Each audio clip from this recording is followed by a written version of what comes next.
So, bro, last week we learned that the UK love Atlanta. Boy, that went crazy. The clip went crazy. It went almost, would you say it went viral, bro? Because a lot of comments, a lot of things we might discuss in this week's podcast, though. It went viral for us, and I got some.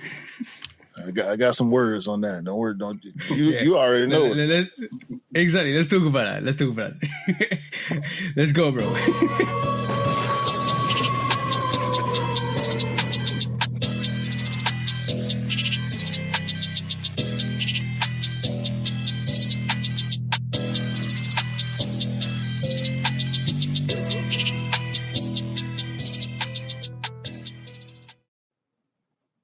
Hey, welcome back to the Shoe Dog Podcast, episode 218, with me and the bro, 808 Kicks ATL, and the bro as well, Rick Dub. He's back on the podcast, special guest this week. But please do like, follow, subscribe, come and chat to us. Let's have a conversation. Let's break it down like we always do. And please do check out the Shoe Dog Podcast on all the social platforms and all the major audio channels as well. And go and check out Lovekickscustom myself. Go and check out 808 Kicks _ATL, and go and check out Rick Dub. What's your socials, bro?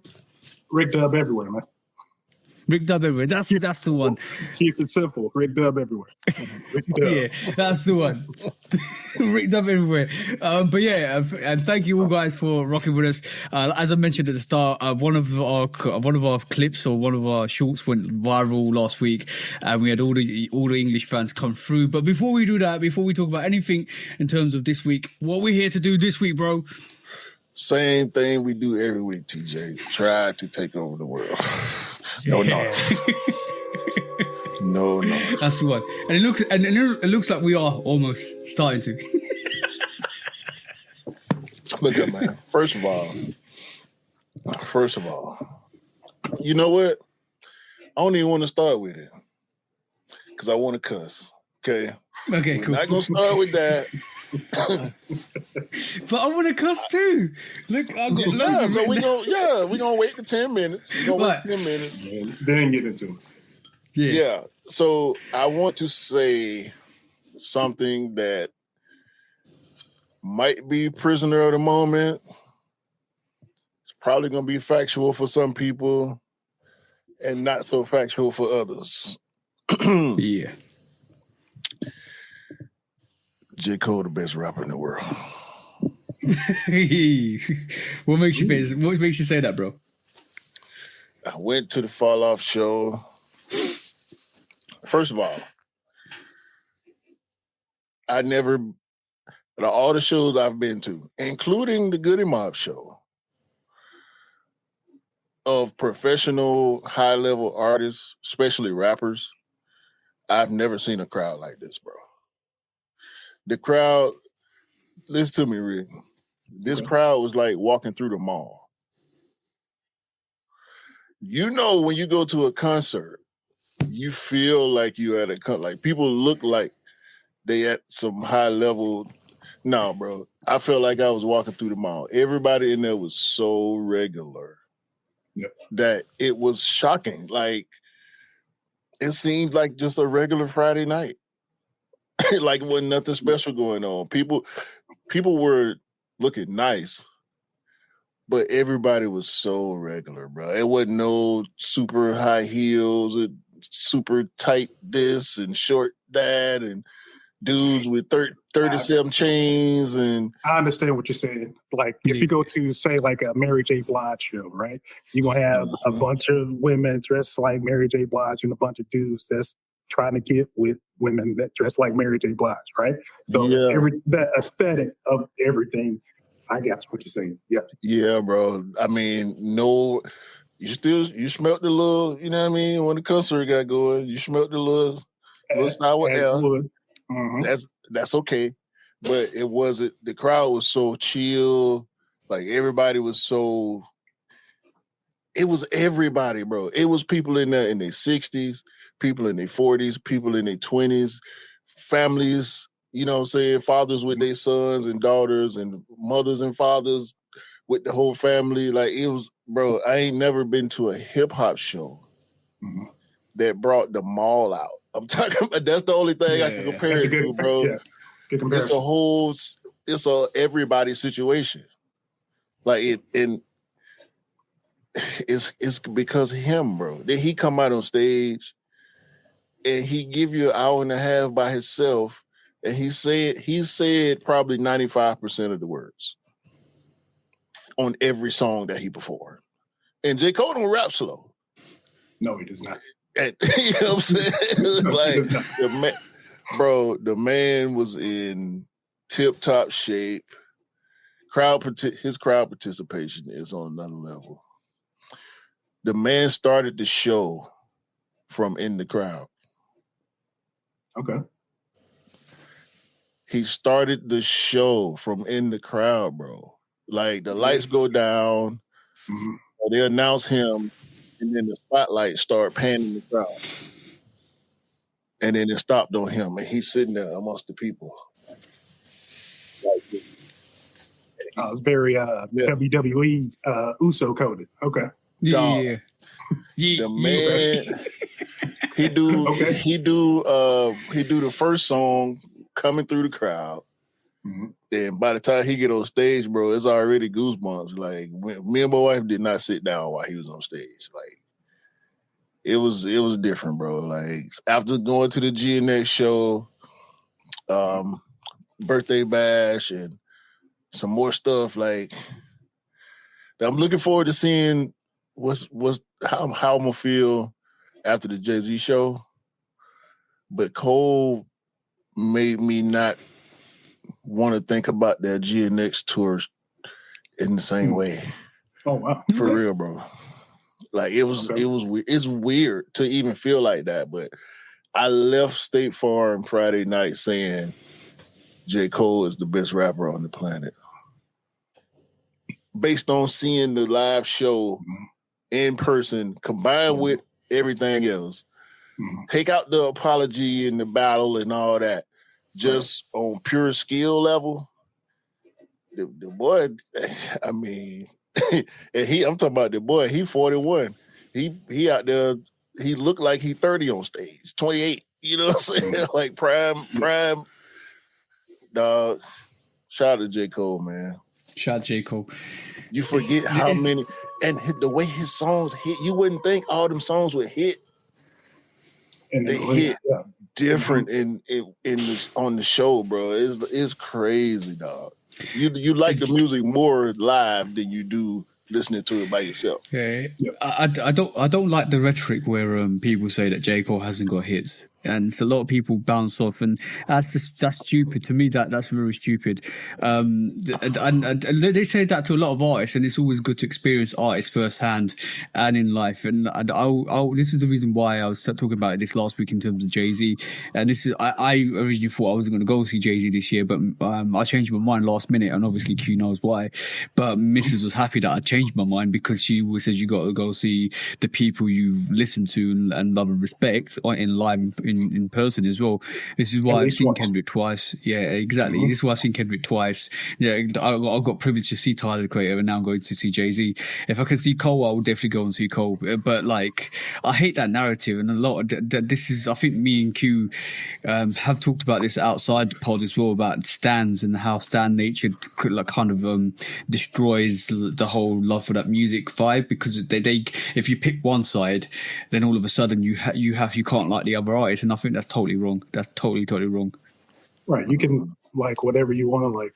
If they're on two different sides of a spectrum, hey, one doesn't cancel out the other. Not in that way. Yeah. Exactly that. You're exactly right. I'm glad. Artists at least once, if you can, make a trip. See your favorite artist at least once. Absolutely. Exactly. Yeah, and I'm glad Q, you got to see J. Cole. Mrs. Sister got to see Pitbull, and for some reason they had a concert. She ended up going to see Pitbull in concert. I think that tickets were booked like from a year ago. So, and all I got told was there's a lot of people with ball caps on, and I started laughing. That's crazy. That's ball caps.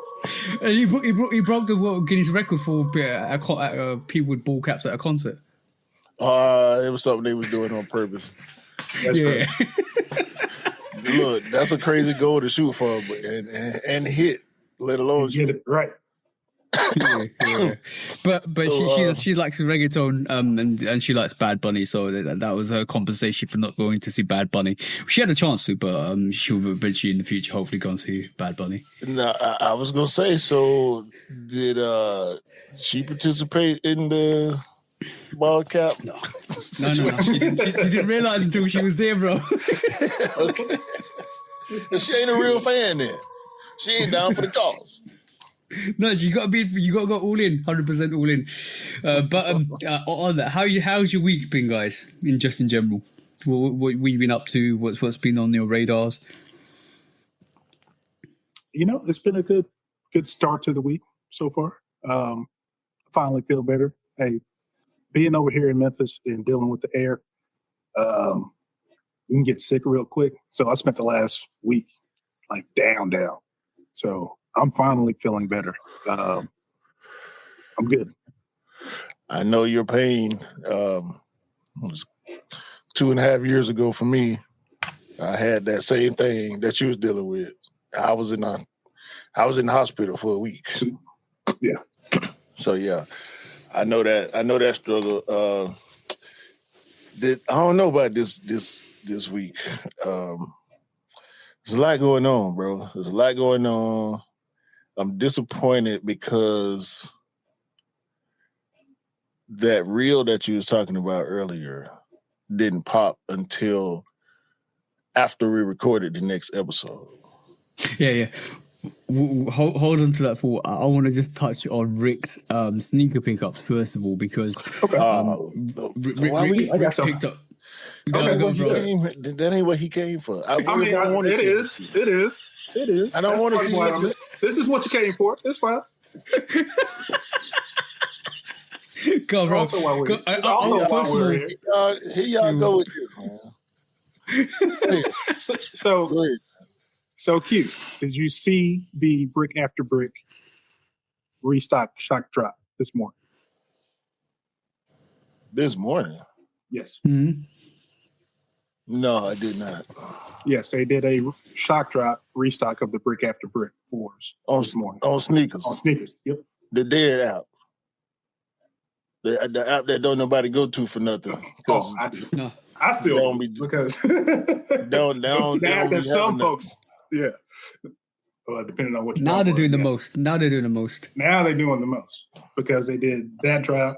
They did this other drop on Friday. Wait, hold on. Bro. Size is still sitting. You lying. Where my phone at? No lies here, bro. No lies here. What sneakers you on? UK. Oh, y'all got them too? Yeah. Ain't nobody told me nothing. See how it worked, Rick? You see how it worked? Ain't nobody told me nothing. Just to show you how. This is how my morning went. Oh, because I've been looking at resale. So resale in size 14 is right around 330, 340. So I've been kind of eyeing it. So you're up and up now. That's a very good cop, bro. Like I'm good. I was having a word with Sneaker Bay. Sneaker Bay. What's the Sneaker Bay Detroit? No. One of the guys. Hold on. Basically, he's. I was talking about the. I think it's Sneaker Bay. Hold on. Let me just correct that. Hold sure, what Brick Bay? Brick Bay. Yeah, Brick. Hold on. Might be. I'm getting this confused. Like you, Brick Bay. Yeah, Brick Bay, sorry, that's the one. He was saying that the size, he's the same size as you, bro. And we were talking about the True Blue Freeze, about how it was like before it released, we said that it's gonna stay around, it's gonna still sit around. It's all full size ones still sitting around. Probably once it goes on sale, I'll probably pick it up. But he said I couldn't take the chances. I'm size 14, and if I do take the chances, I'll probably won't end up with my sneaker. Seems similar to you, bro. So like, it depends on the sizes. If you know you're a big size, go for it. But if you know you're in the middle of that bell curve, there you go. Then you might be able to risk. Oh yeah, stuff like that. If it's I'm talking about the True Blues. Oh yeah. Like, Oh, they're gone, or no? Just sticking around. No, I had the His size 16 gone. pair of the True Blues. I didn't want them. So Yeah. I'm 100%. If there's something that I know that I want to get, I can't take any chances. I'm like, it might go on sale for everybody else, not for me. But not for you. For you. That's the problem. But not for me. No. Yeah, nah, these the bricks gone. Yeah. You should have known that wasn't gonna last. I don't even see the shock drop post on it. No, as soon as it sold out, they took that up off the app. That was done. This is the True Blue in the UK. All size sitting except for size 13's gone. Even your size is gone, bro, which is 14. Ironically, your size is gone, bro. we missing both ends, small sizes and the really big sizes all gone. I think the big, it's I think 13 still hanging around, and then it dropped to 11 through like 9. Yep. And that's just on sneakers. I'm pretty sure it's a lot of places you can walk in the store and walk in. All the retailers got it. All the retailers have got it at the moment. Just checking that now. But you've got some cryo shocks as well, haven't you, bro? You've got a couple. Bro, come on, bro. I thought we was done with what Rick got. No. I just want to know. I just want to know what Rick thinks about them, because basically it's his first-hand experience. Yeah. So Friday, they did. I don't like thinking about stuff I ain't got. They did a restock of all the cryo shots. And then over here they dropped the Jordan cryo shot. This is the first drop for us over here. So, remember I was telling you? So I managed to hit on the Jordan. So can you break down what's going on for us, because it's hard for me to fathom what's happening on the bottom of the shoe. It looked like some dusty suede on top. Is that what we're seeing? Yeah, this is a kind of a smoother nubuck here. The swoosh is actually kind of a nappier suede. So you got two different types of suede here. Kind of got this candied midsole with the kind of clear outsole, and then if you can see here, kind of see the protrusion of the cleat, and then on the bottom, that's Mike. So they put a picture of Mike on the outsole. The insole has nothing on it, but basically you have a soccer boot. Make sure I get it right, but it's smoothed out. So if you can think of like how a Samba feels, to me, this is how a Samba feels. It's a little thicker on the midsole part, so it's not quite as flat feeling as a Samba, but basically that's what it is. Nikes ain't supposed to feel flat like that. It doesn't matter how small the shoe is. Right, but to me, that's how it feels on my foot. It's actually around the toe box. It's a lot roomier than I thought it was going to be. I thought it was going to be more snug because it is a boot, but it's not snug at all. So that is the one big surprising thing. How many millimeters does the cleat protrude, the clear outsole? That's nothing, bro. It's supposed to be next to nothing. That's not much. Right. You can see that there. It looks like it's about 2 mil. Yeah, it's supposed to protrude like 1.5 mil from there to clear unit. I think me and Rick had a conversation about this, because you was you didn't really know whether you was going to go in from whether it separates from the actual cleat of the sneaker and you can actually multi-use it, but they've actually encased that invisible unit onto the cleats itself. Yeah. What is that? Yeah. Is it hard plastic? It's not rubber, is it? Are you talking about the clear part? It's not. It's fairly solid. There's no give, like if you had like some sort of cushion, or you're thinking about some other cushion. That is not this. This is, if you can hear solid. That is fairly solid. Most of your, if you want to call it cushioning, is going to be in the midsole part. But again, it's fairly flat too. It's like a Samba. Okay. Right. Yeah. And then there's one more. Hold on. We're finishing up the football conversation, right? This is one. We got to the football conversation for real. Right. This is one we had a conversation about, TJ.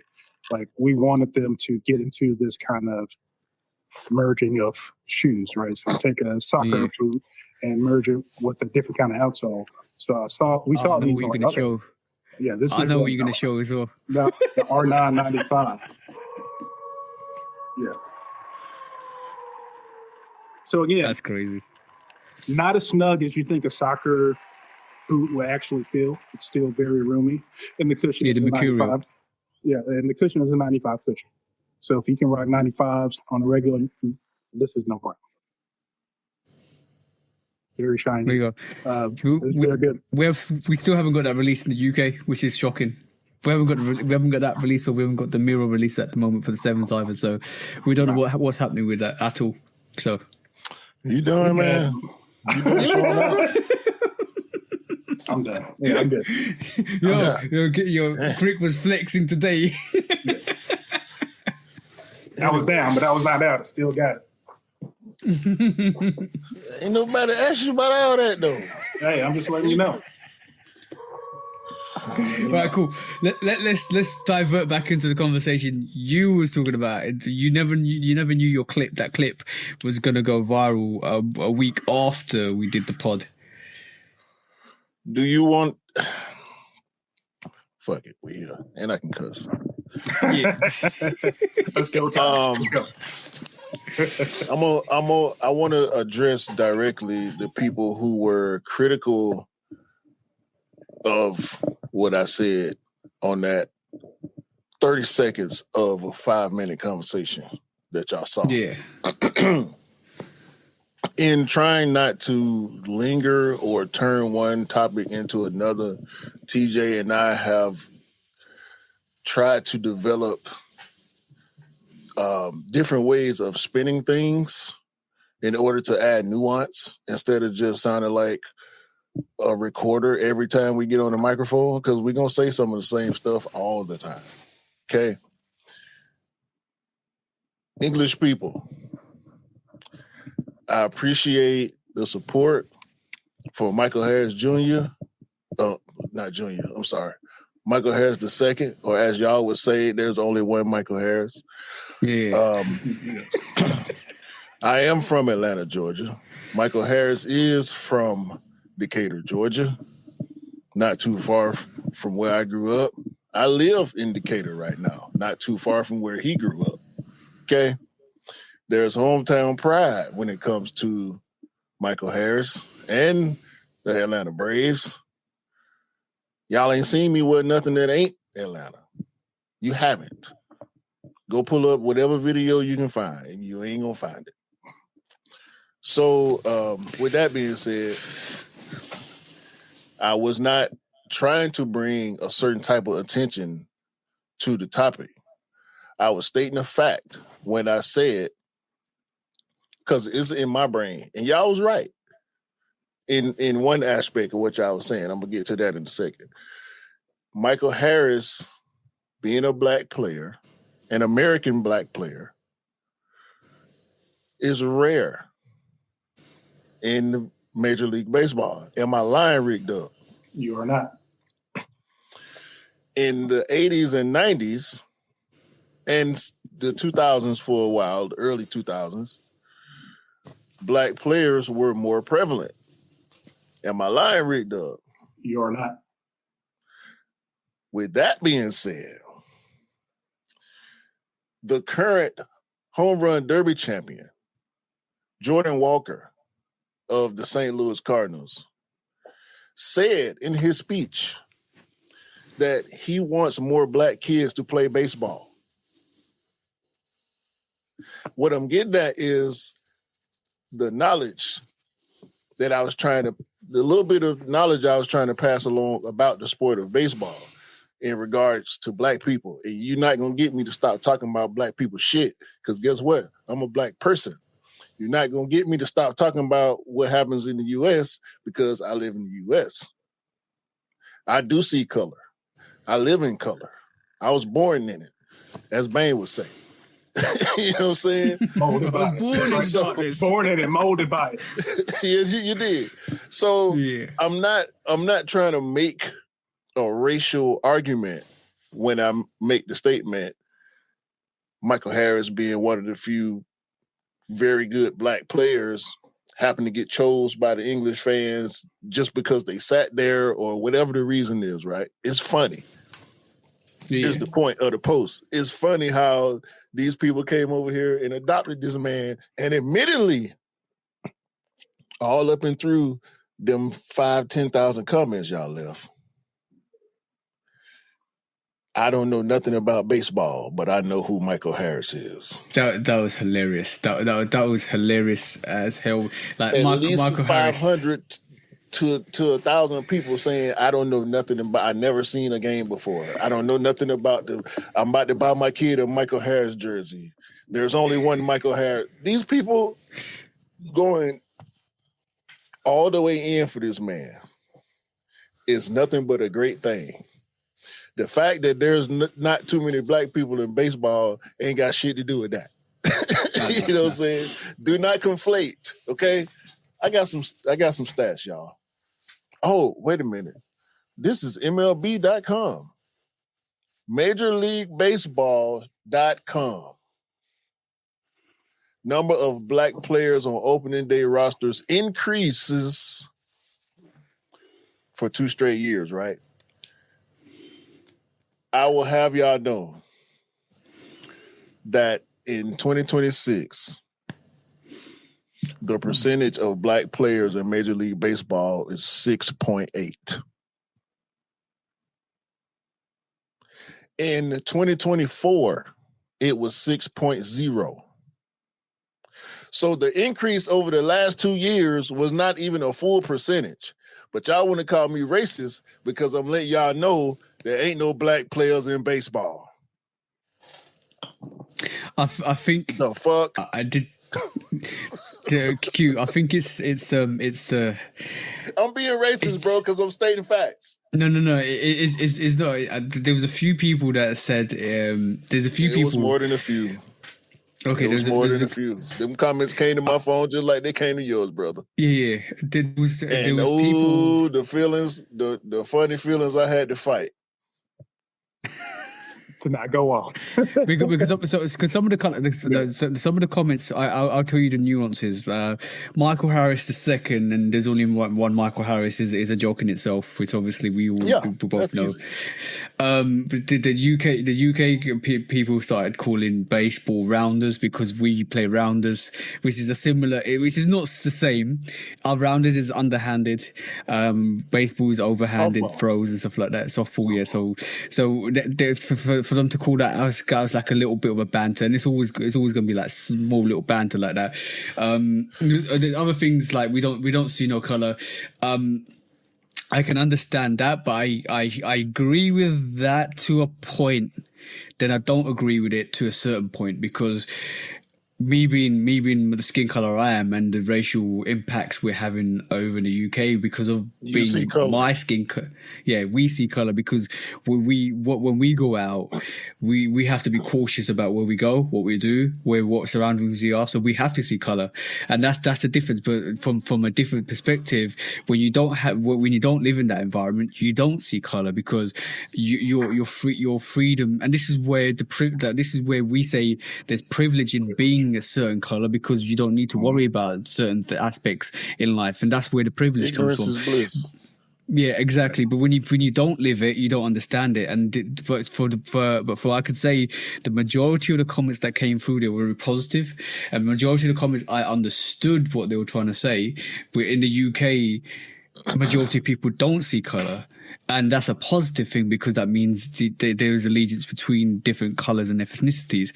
But what we're finding recently is there's the other spectrum where people do identify color. People do go and use violence and other aspects of abuse to the people that are in color. Exactly,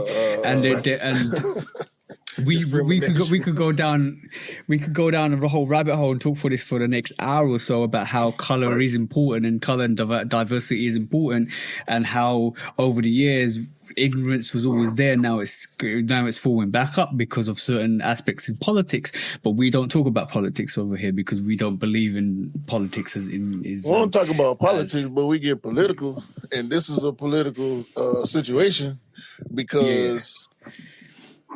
the translation, this is one of them lost in translation type situations, in my opinion. Because exactly that. When people say, I don't see color, it's typically coded. That's why I say ignorance is bliss. Yeah, so the thing is, that triggers me a little bit. But that's lost in translation, because that saying here means we're all the same, and majority of the people believe that. But in the US, if you said that, that's a different matter. That's a different statement. So it's the context, the contextual meaning. But that alone, this is why I said there's a few people that actually did say, why did he bring color into this?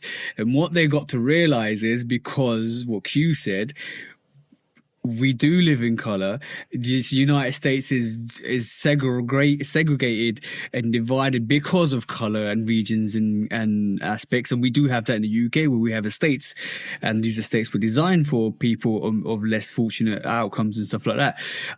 So we understand that. And on top of that, the projects, which is similar to what we have got in the States, and you got the projects and the ghettos, and but the additional factor is what Q's shown is the reason why it's highlighted the fact that there is color, and the reason why he mentioned the player's color is because there's not enough player representation in baseball to actually say this player itself or this player, because you have to mention the fact that there isn't a lot of black players in that, and the fact that the English players picked a minority in baseball, which is amazing in itself, is funny and it's amazing and it's fantastic. And this is what we were trying to get at.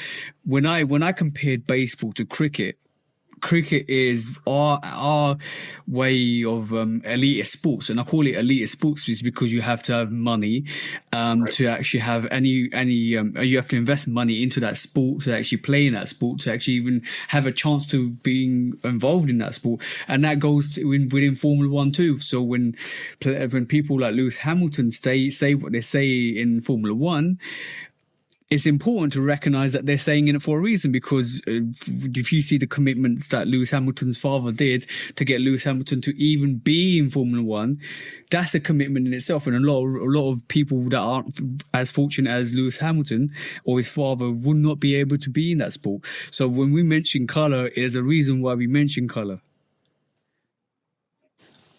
That's what we've got to say. Like sometimes you don't want to do politics. Politics will do you, whether you want that to happen. Exactly that. And how you were talking about cricket over there is steeped in money. That's how baseball is over here. Like, if you don't have money to put your kid in all these club teams that have to travel hundreds of miles at a time to maybe even play in a game, never mind those that actually are good who want to play. You have to go with your club team and travel. You might not ever actually see the field, but you have to spend thousands of dollars to do so.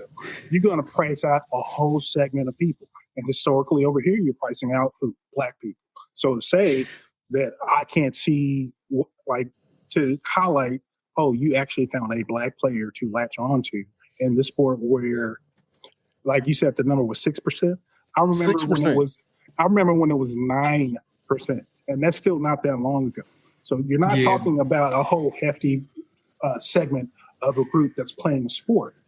So to point that out, to point out the race and things doesn't make one racist. It depends on how you're pointing it out, but just stating that doesn't make a person racist. So I like how y'all are talking about the Lawson translation part, because we're dealing with that in the WNBA side over here too, right? So if you know, I don't know if you follow the WNBA like that. Sandy Rondello is the coach of the Toronto Tempo. She's Australian.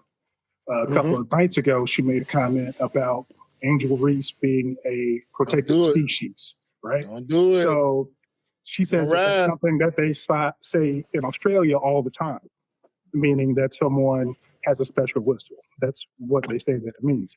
You can say it's that actually there, the but opposite. If you watch Angel Reese play, it's actually the opposite. Correct. Right. She doesn't have a special whistle. But over here, if you call a black person a protected species, that is very racially coded. So again, being lost in translation, everybody who may be Australian hears one thing, but we historically dealing with all these slights and all these things, it means something totally different.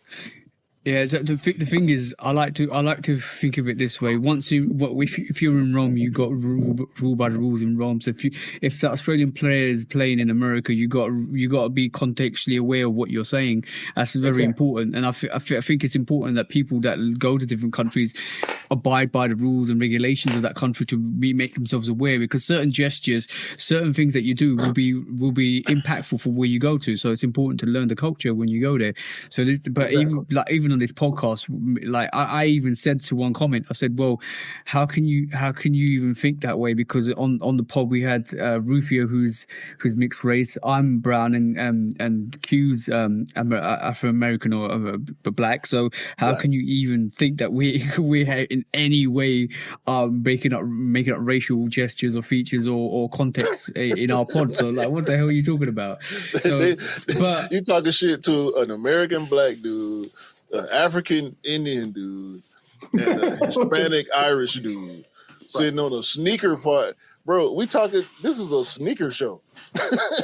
And 5 seconds or something I said about black players in baseball to a group of people who know shit about baseball. And it was showing love to the UK people. I think a lot of people liked us for it.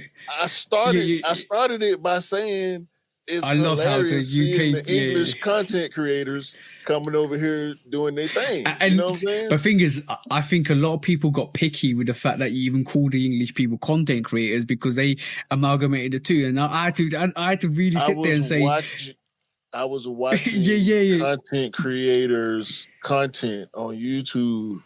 That's how I found out about the Michael Harris situation. It's the one guy, I can't think of his name. He came here. He got a haircut in a black barbershop. They sent him to go get lemon pepper wings. They went to Mary Mac's and ate soul food and was tripping over. His wife took his macaroni. Like, it was a whole hour-long video. And the reason he was here was to go to the game against the game where y'all came back. Y'all was down and y'all won that game 2-1. That was it was against an African team. I can't remember. Was it Ghana? Maybe Ghana. Congo.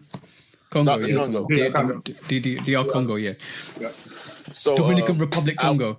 That's the one. Yeah, I was watching it in between World Cup games. They went to the Braves game and they was singing songs to Michael Harris. I'm watching it from the perspective of a content creator who was actually there when it happened. You know what I'm saying? I'm not making up some shit. I'm not giving y'all something I read on. I sat there and watched the video that the man made of the situation happening in real time. Okay, so I don't know if y'all always pay attention to that type of stuff, but no. I got travel content on my YouTube. You know what I'm saying? So it came across. My wife sent it to me. Actually, she saw it. I'll tell you two things that's very important to me: diversity and making sure I spread diversity and knowledge. And I'm an avid football fan. I've been following football since I was like maybe 13 or 14. I nearly supported Arsenal. I nearly supported West Ham, which is my local team, but I ended up supporting Liverpool because my dad used to listen to Liverpool when he was in East Africa over the radio during the 1970s and 80s, and when Liverpool were at their utmost elite power and winning everything. So this is just the reason why I support Liverpool, and there's never going to be a chance, and I won't support Liverpool. But I know my football knowledge, and one of the things I wanted to address was how football in America has now become a bit of an elitist sport, where even when you think about football, grassroots football in UK, like anybody's allowed to play. Anybody that's got a chance and talent will be picked up. But now what I'm finding is in America you have to have a certain wage.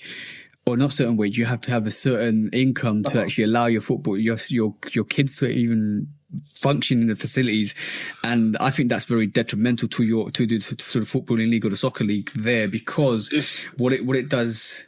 No. It's curriculum for y'all. Sorry to cut you off. It's curriculum for y'all. A lot of places in the world treat soccer like PE. It's like PE is 100%. soccer class. This You know what I'm saying? They have this is why whole it's the most global sport in the world. dedicated to, like, you leave grade school and you go to soccer school. And now from 10 to 18, all you doing is trying to become a professional soccer player. We don't have programs like we have programs here, but I'm pretty sure Rick can tell you AAU, these private schools and charter schools and stuff like that, bro, it's a lot of money for all sports. Baseball just happens to be one of the more expensive, like golf, but like ain't that many soccer programs nationwide. Like soccer ain't regular in every school like it is for y'all. Basketball, football, baseball are the big three in the U.S. Those are the primary sports. Is literally pricing your talent out of the pool because there's a lot of players, there's a lot of people within the suburbs, within the ghettos. Unless you're that talented. They will find you and they will pay for you. Exactly, and you get your scholarships, which is a bit different to the UK. But in terms of once you're at youth level, once you go through grassroots, once you're picked up by the academies, they'll educate you and they'll train you, and you're part of that club. Until like I can talk about Steven Gerrard when he was 18 years old. Oh, well, it was when he was 8 years old. Jamie Carragher when he was 8 years old, coming through the Liverpool academy and being Liverpool through and through, and literally graduating, becoming first team. What do you call it? First team footballers. Y'all start college at 12. You know what I'm saying? Yeah, and then all of a sudden to the pros. These players have won everything except for the Premier League. Steven Gerrard is probably a legend at the club. He's won practically everything you can think of except for the Premier League, which is unfortunate because he would be one of the players that I would have loved to. He came close to 2-3 times to win. Who is his national team? France. England. Okay. Steven Gerrard, yeah. But I put an interesting post out, and this is why I want to talk about diversity as well. So we have the UK is not free of racism at all. Like let's be honest, right? There's the ignorance is bliss. There's hidden racism all over the place, even in the media, even in politics and all that stuff. Because there's certain events currently happening which we haven't highlighted in the minority community. And when it happens in the majority community, it gets escalated to a point where there's extreme violence. We know that. We as a community will come together and address that. But in footballing context, let's have a look at it in footballing context. In September 2000, I put it on my stories on Instagram. You can all go and have a look at it you guys can have a look at it now. It's September 2013. If you dare. September 2013, the FA chairman, Greg Dyke, publicly demanded or blamed. Hold on. Don't even go there. Don't even go there with a surname. Don't even go there with a surname, bro. Let it go, Q. Let it go, Q. It's not that serious. I heard Greg it. Dyke. Greg Dyke. Right. You said it again. You said it again. You heard it. You got to let it breathe. Hold on. You got to let it breathe. He wanted to Greg Dyke. You Greg said Dyke. It again. Now you got to let it breathe. Publicly blamed. The FA chairman publicly blamed the influx of foreign managers, owners, and players for the decline of the England national team, setting up an unofficial or official commission to address the issue. In 2013, right, he said there was too many Spanish, Italian, foreign players from Europe coming in and polluting the game because the English lads weren't getting a chance in their teams, and it will diminish the English football team because they can't play the game. I sat there in 2013 and I made the counter argument to all the people, all my mates, and said, if you're not good enough, you're not going to play. But if you're good enough, you're going to evolve. right? And you become better as a nation, as a team, because you get technically inept. All the technical skills and capabilities that European footballers have and an advantage they have is neutralized in the English players because they're now learning new skills, new capabilities, new facilities, new food, new nutrition, all that stuff.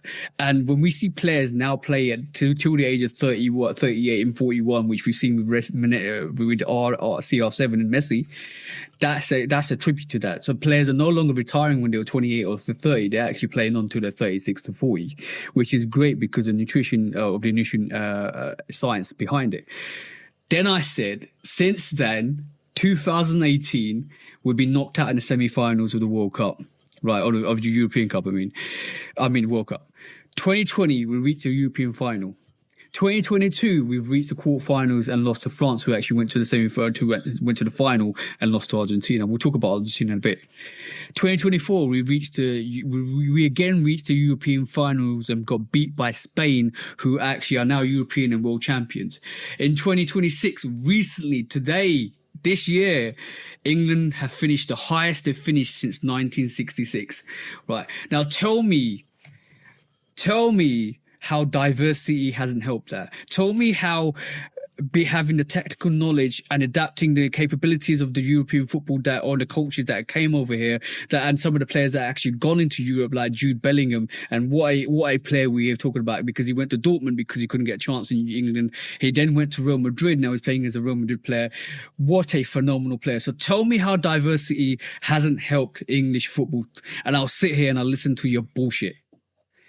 Because I put at the end, diversity only makes society better, but whatever, right?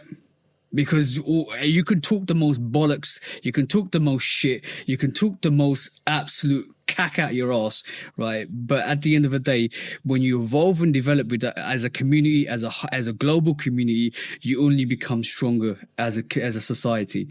And this is what's lost within all the racial narrative we're getting now, because divide and conquer and separation is all the what we're talking about now. But we can learn from each other and we can become better people, but people don't want that, or some certain people don't want that. What a load of bullshit, because I've just proven that diversity works. That's Why what are you I'm being so racist, man? Proof is always in the pudding, man. If being diversity is being racist, then I'm guilty. So be it. So be it. But I talk with facts. I always come with facts. No, man. No. Just because the greatest player in MLB history happens to be a black man, Barry Bonds, don't mean I'm being racist, because I acknowledge the fact that there's less than 7% black men in Major League Baseball. That's it, bro. Listen, I love everybody. Yeah. As long as you got love for me. If you're on that bullshit, I hate you too, motherfucker. I promise you. Whether you want to say it behind closed doors, whether you want to sneak around it in a comment with your fucking dog as your avatar and 0 posts and fucking 17 followers, even though you follow 37,000 people, and you just want to jump in the comment and say something goofy, I'm gonna just block you. You saw my comment. Username 23456 whatever that was. He said something to you. He said something to you, and I just said, coming from a person that's got a profile picture that's red, that hasn't got is private, that literally, I can't remember what the hell red. He said. The profile picture was red, like literally just the color red, just red. Like, what we talking about? What are we actually talking about? You know what? Let me look at you. He called us keyboard warriors for the fact that we were behind laptops talking. The motherfucker that's said, not even what that means. Bro. That's not even what words mean things. That's not even what that means. Bro, I barely touch my keyboard doing this shit. I don't touch my keyboard doing this shit, actually. While y'all talking crazy. And the motherfucker mentioned me wearing glasses. You imagine wearing glasses in the house. from That's the behind one. the That's the Bro, one. you see that big square reflection on my That shades? light right there. Do you want that in your eyes or not? But I just want to say, I recorded for 3.5 years without shades, bro. I'm half blind because of this shit. But you know, folks that sit in their basements in the dark don't ever see light, so they don't understand. His comment was sunglasses indoors behind a computer. I said online, and I responded with online hidden behind a red picture without a username. Projecting much? Projecting a whole lot. Oh, bro! I just want to say also the fact that it's interesting and it's great to know that there's a lot of players in the England squad that aren't of white heritage and nationality as well, because I think the racists don't know who to support anymore. Bro, sports is supposed to be the great equalizer. And in most cases, from whistle to whistle, it is. Right. Mm-hmm. Some people can put aside what they do when they're at home by themselves, when they out at the sporting event, or when they watching their favorite team that just happened to be 70% black, looking at you, NFL. But you know, it's supposed to be the great equalizer, because I mean, look at Luka Doncic and Giannis and, you know, all the great foreign players in the NBA. Ain't nobody tripping. If you can hoop, you can hoop. You know what I'm talking about? Do you live here or nah? Oh, you live here? You playing for us now. You know what I'm saying? Mm-hmm. That's as simple as that, bro. When you was a kid, when your family moved and you had to go to a new school and make new friends, if you played sports, you made friends fast. Because you good? You live over here? You on our team. That's it. Yeah. That's I remember it, those bro. days. Anybody play for the Braves? They belong to me. The Falcons, the Hawks, all the colleges, all the pro teams, they belong to me, okay? All the players that play for England belong to you. You know what I'm saying? All the well, I don't know what Rick. I don't know if he repping y'all. The Grizzlies ain't. I'm from Little Rock, Arkansas. Hey, we only got so much. So all the players that play for Arkansas belong to Rick. You know what I'm saying? So like, you rep what you rep, bro. It's okay. Yeah, there is no real. I'm gonna say this for real. From my perspective, I don't know what about you guys. I don't have. I will not ever choose between your religion or your race or your color ever in my life. My choices with my friends is always going to be you as a person. Absolutely. I'll judge you as a person, and I've always done that. I have a lot of friends from a lot of backgrounds, from a lot of ethnicities, and I've locked off a lot of people from my own ethnicity for talking the most bullshit, and that's a fact. And I get asked sometimes why I don't have a lot of Sikh people around me or people brown color around me sometimes, because I say, well, I know my people. And sometimes even my people are the utmost racist. So I lock them off straight away. They saw him on camera with me and they said, fuck that dude. Yeah. You're 100% right, TJ. It's not about what religion you practice or what color your skin is. No. It's who you are as a person. More than how you treat me, it's how you treat the other people around you. Around you, exactly. Others. Right. So that's how I'm gauging how I'm fooling you. Like, if you treat me cool, but you treat everybody else around you like shit, I can't rock with you, because it's a matter of time before that gets to me. So exactly, it dilutes down. It dilutes down. It's all about how you treat me. I saw a TikTok about a guy. He said when I was in school, I used to hang around with everybody. It didn't matter what color you are, what race you are. It's a white guy saying this, and he goes, "Now I've got kids, and I don't want them to live in a world where we have segregation between different communities and different people of different color and races, because I never lived like that. But I do realize the fact that the people that are older than me have that inbuilt in them because of the systemic racism that was there in the past. So I want to make sure my children that when they grow up live the same lifestyle as I did, because I don't recognize the difference between a certain person's color, but I recognize their struggles. So I don't want my kids to live in that environment where they are segregated between different colors, nationalities, religions, stuff like that. I respected that. I truly respected that. But and that's the way where you need to enforce that change. You need to recognize other people's struggles, even though you don't see color, and I think that's the most important thing in life. Right. It's not enough to be quiet about racism. It's not enough to not be racist. You need to be anti-racist. You have to do the work and not be racist, and then have everybody else around you not be that way. It's not enough to just not see color. You need to see color. See color and see the impact of what that color has on that person and how people treat them, and then do something about that. See, that's all. Absolutely. There was a great enough. Okay, cool. DJ, let's talk about the World Cup final. Go on, bro. No. First of all, the half. I told you we can go on for this for hours. First of all, racism, let's talk about let's talk about Argentina. We passionate. Let's talk about Argentina. Let's talk about racism. Yeah. Yo, Argentina. I'm gonna be really honest. I used to like Argentina from the last World Cup when they went and won it against France. I'm gonna say I used to like Messi,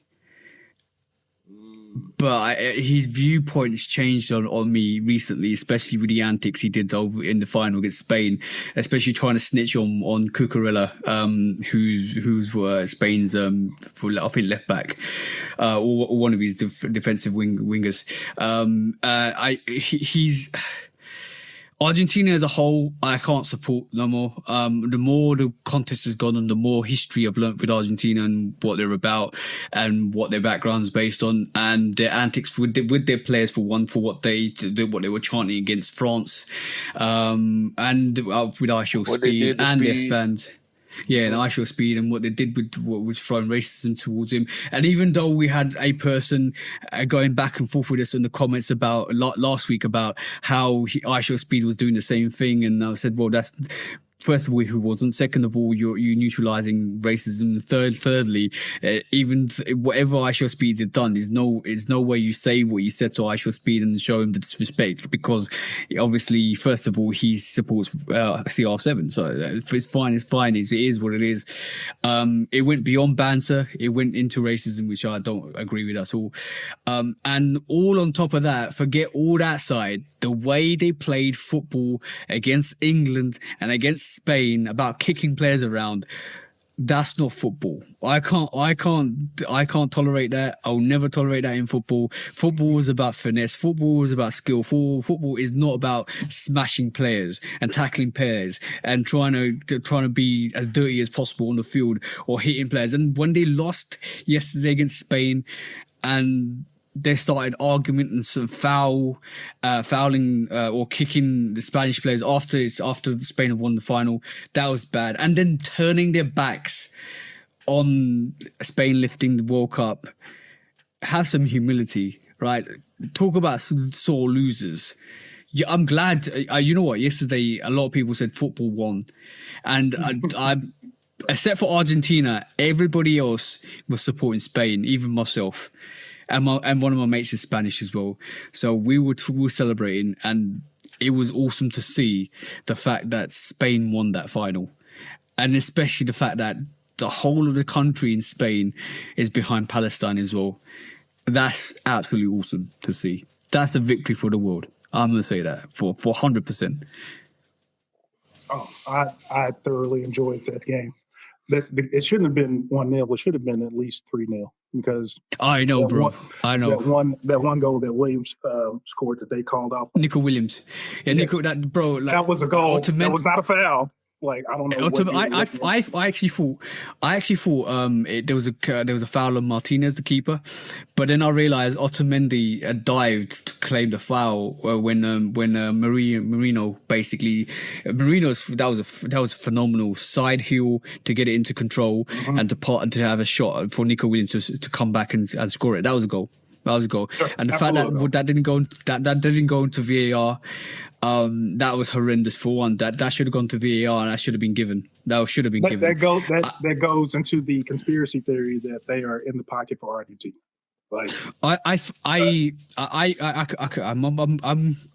heard a lot of conspiracy theories, and my counter argument is always, even though I'm not for Argentina, my counter argument is always, you have to score the goals to win the match, or you have to defend. So when Cape Verde was 1-0 up and they let Argentina come onto them, that was their fault, right? When Egypt was 2-0 up and still went on the attack, that was their fault because it was Argentina to score those goals. When England were 1-0 up against Argentina and they sent defenders out there to defend the game and they didn't control the game, that was their fault. So if Spain had taken that to penalties and lost, that would have been their fault because it was up to them to score the goals because there was 68% or 65% in possession. They had all the shots on target. Argentina didn't have a shot on target until Messi's shot on 101 minutes in extra time. If they had lost that final, you can't blame anybody but the team that lost against Argentina, because even though you give them the favoritism, even though you exclude goals, there's still ways to score goals, there's still ways to win matches, there's still ways to close out matches. Argentina should have lost to Egypt. They should have. Egypt were 2-0 up with 11 minutes to go. All they needed to do was defend or control the game or play out the game. They didn't. Yeah, so that's on them. They got those 2 set pieces out of those corner kicks, and it's like, okay, did y'all forget how to defend? Exactly. So that's my counter. I appreciate you catching that. I appreciate you catching that live, though. I did that. Yeah, but that's always going to be my counter argument because you have to play the game out to the very end because you know Argentina are going to come on you. As simple as that. See, Q, that was that turn of phrase that TJ just gave you. He just didn't even. No. Just gonna let that one go. Okay. Yeah. He done said it like 3 times already. So like, I mean, I can't control everything, man. I gotta let him do what he's gonna do. You know what I'm saying? I gotta let him do it. That's that being lost in translation. You know what I'm saying? Like sometimes I don't. You just gotta let it go, bro. Just let it go. Okay. Yeah, but what he gonna say, man? Spain winning, that made me happy. Yeah, it was awesome. It was awesome to see. I think a lot of people have celebrated Spain winning the World Cup. It was really funny. So I out of turn, somebody said it's great to see Christopher Columbus come over and win the World Cup and not Argentina. I was laughing, watch bro. Watch out, bro. I'm just saying, that's what I saw in socials. That's racist. Yeah, I know. Oh, by the way, what do you guys think of the halftime show? Why you got to bring race into it? What did I think of the halftime show? Yeah. Bad Bunny? No. No. I changed the channel and watched the Good on you, bro. Because the man is a basketball fan. No, but what gentleman sport? Madonna was out there. I don't know if she was lip syncing. I was like, "What's Madonna?" Everybody was lip syncing. Everybody was lip syncing. Why is she lip syncing? Oh no, bro! That Future and the old girl performance at the beginning. I thought Future was singing. He was not. No, I changed, bro. You know what's really funny? Ronaldinho and Ronaldo in the actual car or the go kart, wherever it was, right? They were so out of context and out of pocket. They were looking at each other. It felt like they want to look at each other like, "What the hell is going on here? What are we doing, Eggs?" It's the anti-Bad Bunny halftime show. Like everybody that was in the Bad Bunny halftime show wanted to be there, knew what was happening, what was going on. They were looking at each other like. There's a saying in the UK called on the back of a fag packet, which means if an idea is no. Cigarettes. There's a saying. He's talking about squares. Cigarettes. Yeah. Right. That's what we call it, right? I know what you're talking about. Yeah, QQ's offended now. But basically, it seemed like it was a rush idea. Wait, hold on. Offended? See, you got to get your translations correct. Why would I be offended by that? Lost in translation, bro. I'm not offended. You just can't say that. I ain't got no reason to be offended by that. Bro, that's a UK saying. That's a cigarette packet. Like, anybody that's listening to this, old way of saying what I've just said is a cigarette packet. Don't it was like you on YouTube. It's sir. a famous UK saying. I watched a lot you of are on YouTube growing up. I knew what that was from that. Exactly. Thank you, Rick. I don't care what it meant. You cannot say that on YouTube. See, okay, it was rushed in the back of a cigarette packet. That's basically. You better put your translations on when you upload this video. Put it on UK so they can. Yeah, you trying to get I already do. So basically, it was. You can tell it was rushed. It was so rushed. It was like getting all the big or former big artists together, like BTS, and I to be honest, I tuned off, and as soon as Justin Bieber came on, I tuned off, bro. I literally just walked away and started making some coffee. You cannot have a United Colors of Benetton halftime show. That just does not seem like. How was that supposed to work? How was it supposed to work? Yeah, all bro, these genres. How was that supposed to work? Hold on, what's the name? United Colors of Benetton. Nobody. I knew TJ would get that. What's the name? I know. Okay. That's a UK company, bro. That's a UK. It was a UK company. United Colors of Benetton. Prior to the Gap, like I remember walking through the mall and seeing Benetton stores, and that was one of their things. United Colors of Benetton. So they had Benetton, that's the same, bro. That's a UK thing. The ad had like pictures of like multiracial people. They all had on like the rainbow Benetton sweaters and whatnot. Yeah, you don't remember that? Man, what? I like to teach the world something like almost that kind of vibe. That's what it was. No, you can't teach. That's racist. You can't teach. You cannot teach. You can't say random facts. Rick, I'm warning you. If you say another random fact, they go attack you. There you go, bro. There you go, bro. Bring it up. That's my page. Hold on. 2 seconds. See, TJ with the racist baseball stuff. I'm not. Look at that. You look at that. Discover the United Colors of Benetton is a sale as well. There you go. Look at that, bro. Rick tells no lies. I try not to. I ain't never. Really? Yeah. I know Roebuck. I know Zayres. You remember Zayres? Remember Eckert's? Ooh, wow. I do. I don't know if y'all had, because we ain't had Walgreens for a long time. Walgreens was new to us, and a lot of other places had them. Mm-hmm. When you from the South, right? Yeah. Winn-Dixie? Yep. Club we had Foods? Safeway a lot.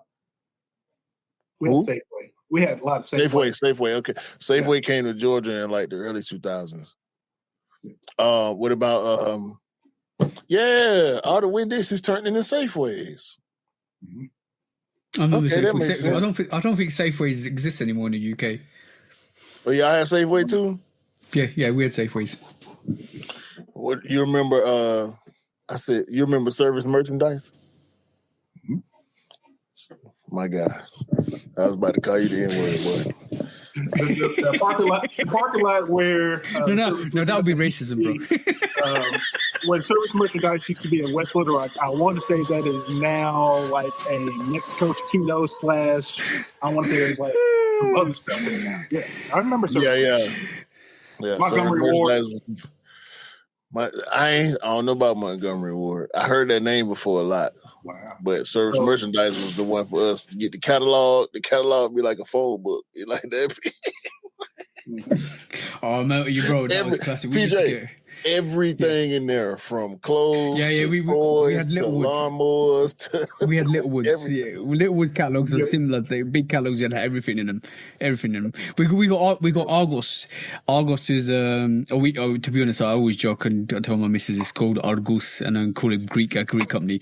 But the Argos has got their little got a catalog as well. They used to have bigger catalogs where you just had everything. You just circle over Christmas. You just circle in anything that you want, and then circle a whole bunch of shit you ain't gonna get. Yeah, and then you don't get them. You don't get them over Christmas. You just get some socks, and you're like, yeah, thank you, mum. None at all. None at all. We used to get the JCPenney catalog. Do the same thing. JCPenney, yeah. You get nothing. East Bay too. Yep, nothing. You ain't getting none of that. You used to just sit there, but you used to just sit there and think dreams are not meant for me because none of this is gonna work, and you still used to circle it every year. circle a bunch of shit, then leave it somewhere your mom was supposed to. Yeah. Or circle it, then fold the page, and then give it to your mum. She gonna throw that shit away. But the icing on the cake for the World Cup was obviously Spain winning it, but Mr. Agent Orange, we're not going to mention his name, having to shake the hand of the Spanish Prime Minister, even though they have political drama. That was bro. The icing, bro. The icing on the cake, and I'm glad. That's the reason why I'm glad Argentina. That was not win. the icing. That was not the icing. That was the base of the cake. The icing was him trying to stick around for the photo op. Yeah. Go on, tell and how Martino kept trying to like, bro, the saxophone is getting louder. Even Marino and one of the new Liverpool signings actually started doing the dance as well. Bro, this is the cherry on top. That dude see cameras, and he can't move. But you know what the cherry on top was? The cherry on top was the fact that he got photoshopped out of the Spanish photos, the FIFA photos, all of them, bro. All of them. That was the point of Martino. Even as crooked as Martino, is that his name? Infantino. Yeah. Infantino, yeah. Dumbass. He's so fucking stupid, but he's smart enough to know, hey, bro, like, watch out. Now you're doing too much now. Get out these folk picture. This is not the White House. Look, ain't nobody went to see him. No champion. He ran across the stage to get him out of the photos as well, which is hilarious. Yeah, a couple times. Like, bro, don't nobody want you in the picture, dog. Did you guys watch Chelsea win the World Cup Winners' Cup in America? He did the same thing, and Reece James, which is our English right back, looked at him. And he was like, what is this guy doing here? Like, move. And he just stood there like a plum. Like, he just stood there and it was like, what do you want me to do? He just lifted. See the translation? Like a plum. What is... A plum just hangs there. A plum just hangs the whole person into a plum. Welcome to the English language, bro. I can see it. When you said it, I can see it. Y'all be too polite. Visualize it. I visualize most things I hear. I'm sorry. That's just the way my brain. The thing is, right, I will send you some British humor, British cussing without cussing, bro. It's hilarious. I'm telling you that we will cuss you politely, and you need to be very, very on tune to realize what we said to you. Mm-hmm. Don't. Upgrade the arsenal. Cute. Go ahead, do it, man. Don't do me, bro. No, I'm good. I'm good without the American English words. I already know how to do that. Send it to me. I've done it. No, Yeah, I've I'll done send it, it to bro. you. I've done. Nah, I'm pretty sure. Let's do some quick strikes, bro. I'm not. We're not gonna do this. I'm not You know gonna it's do. fun, I though. already see it happening. I refuse. First quick strike. What the thing is we put the thing up now. You got me sweating because I'm laughing too much. Yeah, I ain't did nothing to you, brother. So I know I wasn't the only person who saw, and I'm real interested in hearing your take on this, Rick, because I don't think this is one of the things that the three of us have ever had a conversation on. Okay. I can't remember if we talked about mischief or not. I feel like we did, but I don't know how much we may have got into the mischief stuff. Okay. The three of us. There's this guy named Maison MIHARA Yasuhiro. And he came into the news a couple of weeks ago for having a very Air Max 90 looking shoe. Obviously not, but very Air Max 90 looking. All I want to do for you kind gentlemen is show you the MMY website and get y'all takes on that.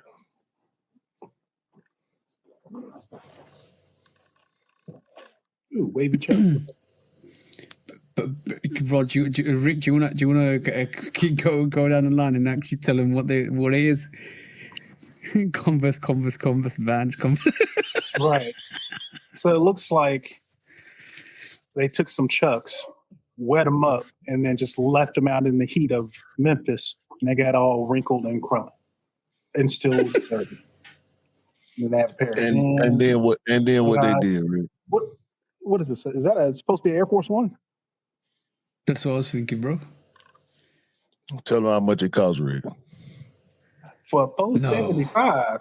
I'm not paying $500 for that. You're supposed to be doing an ad. You got to convince the people to buy this. I tell you what. Hey, look. If you want to step in something that no one else has, nobody else on the block is even going to have this, right? These are going to be like one of ones in your area for the longest time. Maison MIHARA YASUHIRO. I'm telling you. You know how you're going to get all the credit on this? All your credit going to come from what you drop on it. Because ain't nobody going to drop $500 for some stepped-on looking product. And this is exactly what you got. I'm telling you ain't got to pay one. Why would you pay $195 for some basic looking Vans that are bedazzled? You can pay double that and get them bedazzled and dirty. You know what I'm saying? Thinking outside of the box. Do that. I'm probably no one else is ever going to have this. Oh man.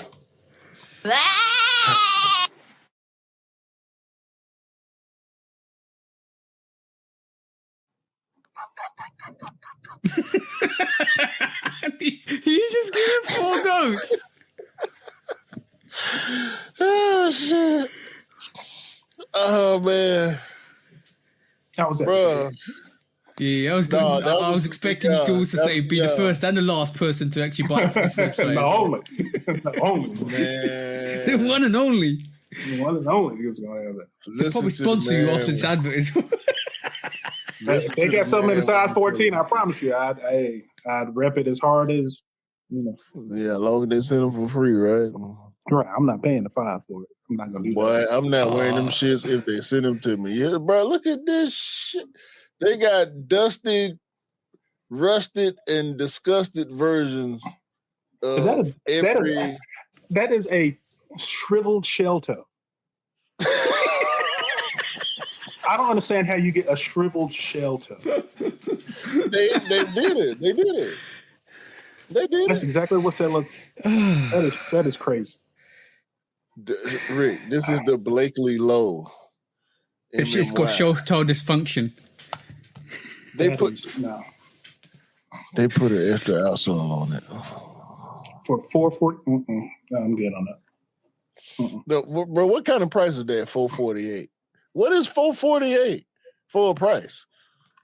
It's random, you know. It's the area Like code. It might be. I wouldn't be surprised. They landed on the price. They were playing Yahtzee, and whatever the 3 dice landed, that's what the number was. That's what they did. Bro, there's no 8 on the dice though. What dice you playing with? They did something. I don't know. No. They added the prices of the first 2 dice, 4, 4, and 8. There you go. Bro. I just What the hell was that, bro? I just wanted y'all to know.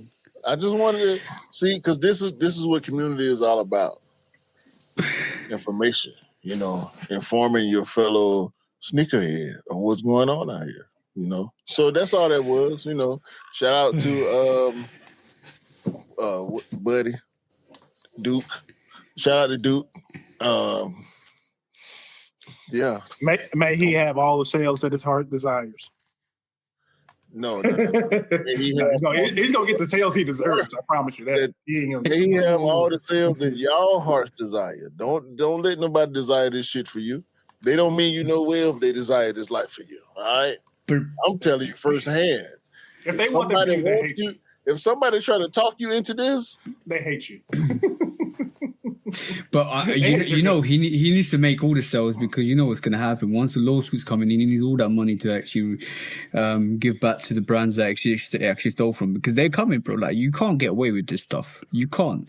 Like the double or triple out. So I wouldn't be surprised if Balenciaga decide to hop onto the bandwagon with that shit. They are, bro. All right, now we doing too much. Next question. Stop thinking for these people. They already diabolical enough on their own. I know. I was literally about to say who did it worse, Balenciaga or whoever that company was, MMY. MMY did it worse. Yeah. Okay, cool. So we know, give you a bit of backstory behind Lawson and the 711 lawsuit. It looks like the Lawson sneaker is coming out for sure. Hold on 2 seconds. Let me just. First of all, I want to give you an indication of why you should never look up mock-ups. And this is one of the previous mock-ups for the Lawson sneaker. And this is. I just want to get your opinion on it. First of all, what do you guys think of the actual mock-up that we got and the sneaker that we got? The mock-up is hard. Yeah, it looks like a USA sneaker. Yeah, and then but this is the blue sneaker that we got. If they took that mock-up and actually said, "Hey, 4th of July next year, run that." That's hard. Run that shit. Yeah. Okay, cool. So I did a bit of research on the background, because we love our research here. So the Lawson sneaker is coming out for sure, and it's 100% coming out. And obviously, we know the Lawson sneaker to be a tribute to the Japanese convenience stores. And I looked up why the Lawson sneakers got a lawsuit against it, and the 711 sneakers got a lawsuit against it. The reason why, to cut the long story short, the reason why the 711 sneaker has a lawsuit against it is because 711, me and Q are discussing this on the podcast a couple of weeks ago. 711 has a legal and federal trademark registration on its specific orange, green, and red combination. It's called a tricolor mark, and they actually got a trademark against it. So Nike using that sneaker or using that color combo on that sneaker actually triggered that trademark infringement. So technically, yes, that's correct, but Lawson doesn't, and Lawson doesn't have a trademark on the colorways or the color schemes for the actual brand, so it allows them to release the sneaker in effect of what actually Nike produced. So that's the two differences between the two sneakers, and I was a bit confused, and I think Q, you actually gave a better analogy to this of why on how the two companies align. Because aren't they connected somehow in some way? Some way, shape, or form. To be honest with you, I I hadn't looked at it since last time we talked about it. Just simply because of what you stated before about the colorway pattern. That really, that's it, essentially. You can't, Lawson's, whether it be because of being trademarked in different countries or just not having the colorway pattern, for whatever reason, is going through. So I ain't put too much more thought into it. I do think it's a dope colorway. Both colorways are dope. Yeah. I'm leaning more towards the Lawsons inspired, and it's important that you put that word inspired in there because they were both inspired by the respective companies. But it's just one of them is what it is situations. We don't know, based on what Nike's been doing in the past 4 or 5 years, whether or not they're gonna try to really fight for it. I don't feel any type of way either way, whether they let it go to the wayside and just create another legendary colorway in the wake of it, a la Undefeated, a la Wu-Tang, a la Freddy Krueger, more specifically a la Freddy Krueger or a la 7-Eleven Dunk, stuff like that. This is how lore is created. It's just one of them situations we see in before our very eyes. And most of the time with these type of situations, I decide to just be bipartisan and just let the chips fall where they may. It be what it is, Big business operate in so many ways that I don't comprehend. So we give our opinions and we move on. Yeah, and I think just to cover a little bit more on it, the color, obviously, I think, and you were right when you said this. You didn't know any company that's actually got a trademark on colorway, but 7-Eleven is one of the first companies to do that with a color palette like that. So with a Trimark, and their color palette is used across the storefront signage and merchandise, so they don't mess around with that. So that's one. I think also Moalola got something going on with Ebony Magazine. Okay. Right. So that's probably another. I think 7-Eleven were the first, but there's other companies I think who have followed the lead from that as well. We were just looking at one a few weeks ago. Remember the one with Kelsey and Mahomes, the 85-15? Oh yeah. I remember that. This stuff popping up every day. Shout out to Sneaker Legal for keeping us up to date with a lot of this stuff. But yeah, bro, that's why I say, I know y'all know this to be true. We all know it to be true. When the situation arises where a pair of sneakers is created for a release and then can't legally release, or the Mellow 13s. Hell, it was a lot of the last Fire Red 4s, the Carmines, stuff like defects or B grades or legal, whatever it is. This is now, y'all seen it, and we know it's going to grow over time. I don't think it'll grow in the way that it used to grow, but to me, it just feels nostalgic to see this 7-Eleven 95 not release. You know what I'm saying? And if you got it, you got it. Whether it's gonna be one of those ones that you talk about. Yeah, I think just to round this off, the three main factors which is onto why 7-Eleven are actually suing it. Number one is obviously we discussed the color palette. Number two, was the launch date. The fact that Nike was launching it on July the 11th, which is 7/11, because you have your months first, then your dates later. We have our dates then our months. So 7/11 is 7th of July, which means it's July being the 7 number. And obviously the consumer confusion, because they said obviously people regard it as a 7/11 iteration rather than their own legal product. So that's still, yeah, right. exactly. This That's not right.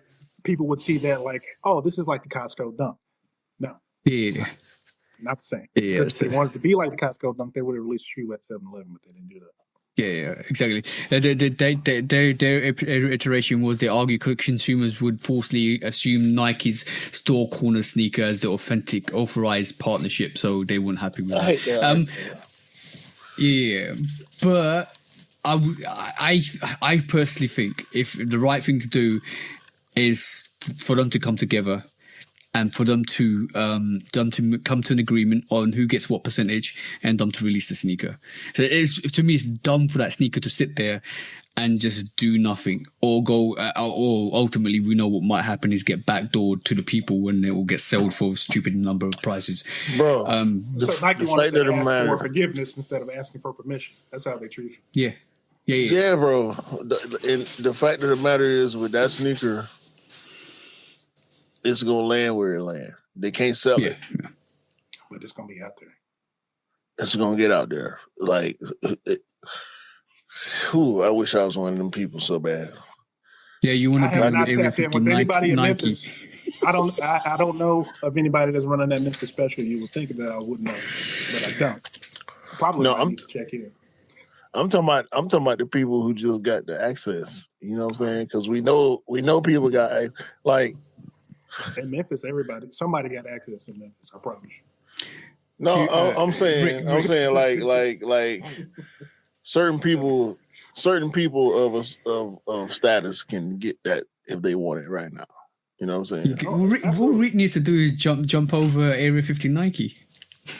I'm saying somebody in Memphis got access to it, whether they got it on the train or somebody got it. Look, TJ. I don't. We know better to listen to this shit Rick be talking about. Okay? I'm not going. Yo, Rick, I want you to unbox that next week. Yeah. This the same shit Rufio was trying to pull on me. Talking about Lorenzo G and shit. I don't know Lorenzo G, but he's not next to either. This motherfucker got the nerve to DM me, bro. He DM'd me some fucking one of one $1,200 shit from Lorenzo G. I'm like, bro, for one, that ain't my size. And I ain't trying to pay that ticket. You know what I'm saying? Yeah, this motherfucker Rufio is your size as well. No, bro, this motherfucker Rufio talking about, yeah, I'll let you know. I'm supposed to see him in a couple of weeks. All right, bro. Like, all right, bro. Q was peace. Go on about your business, bro. Go on about your business. Move to the side. Move. You know what I mean? Like, go ahead, man. Move. Go ahead. I'm about to see him in a couple of weeks. How you? Tell me what you want. Did he finish it with "Tell me what you want"? I will buy a ticket just to come over there and fire on Rufio. If he would have asked me, I would come over there, fire on him, and go right back to the airport. I ain't got to get no room or nothing. Fly to London, land, go find Rufio, fire on him, go back to the airport, come back home. Yeah. Right, so we go to the next one, bro. Next question, try. I know Lorenzo G. Shout out to Rufio. Shout out, bro.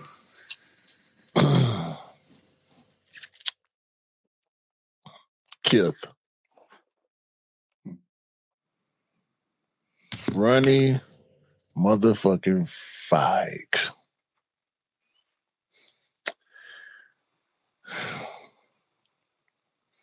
I need my Air Max. I do. They're nice. I hate that. Anyway, I ain't gonna go there. You don't want to talk about the part? Yeah.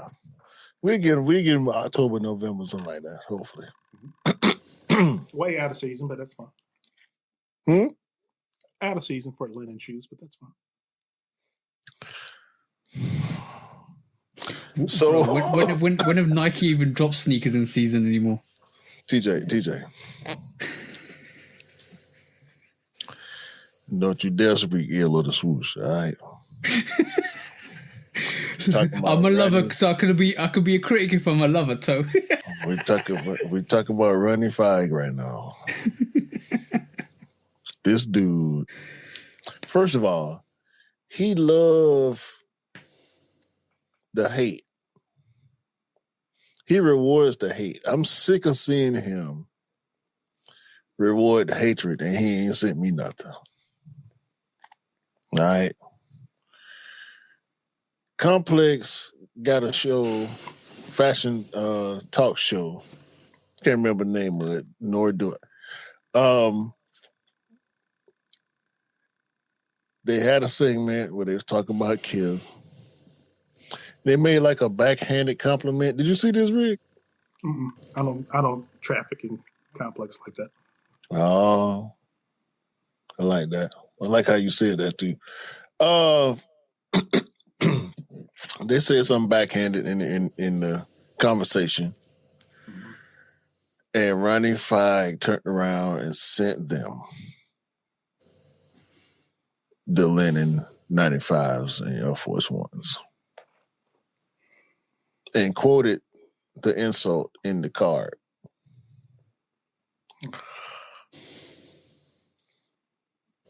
That should be cute. It's something to kill him for, sis. Yeah. Yeah, sure. He ain't sent me shit. I've been killing him for 2 years.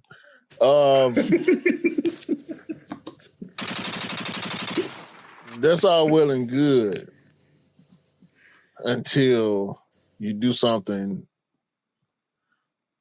more apparent, more transparent, more understandable, if you will.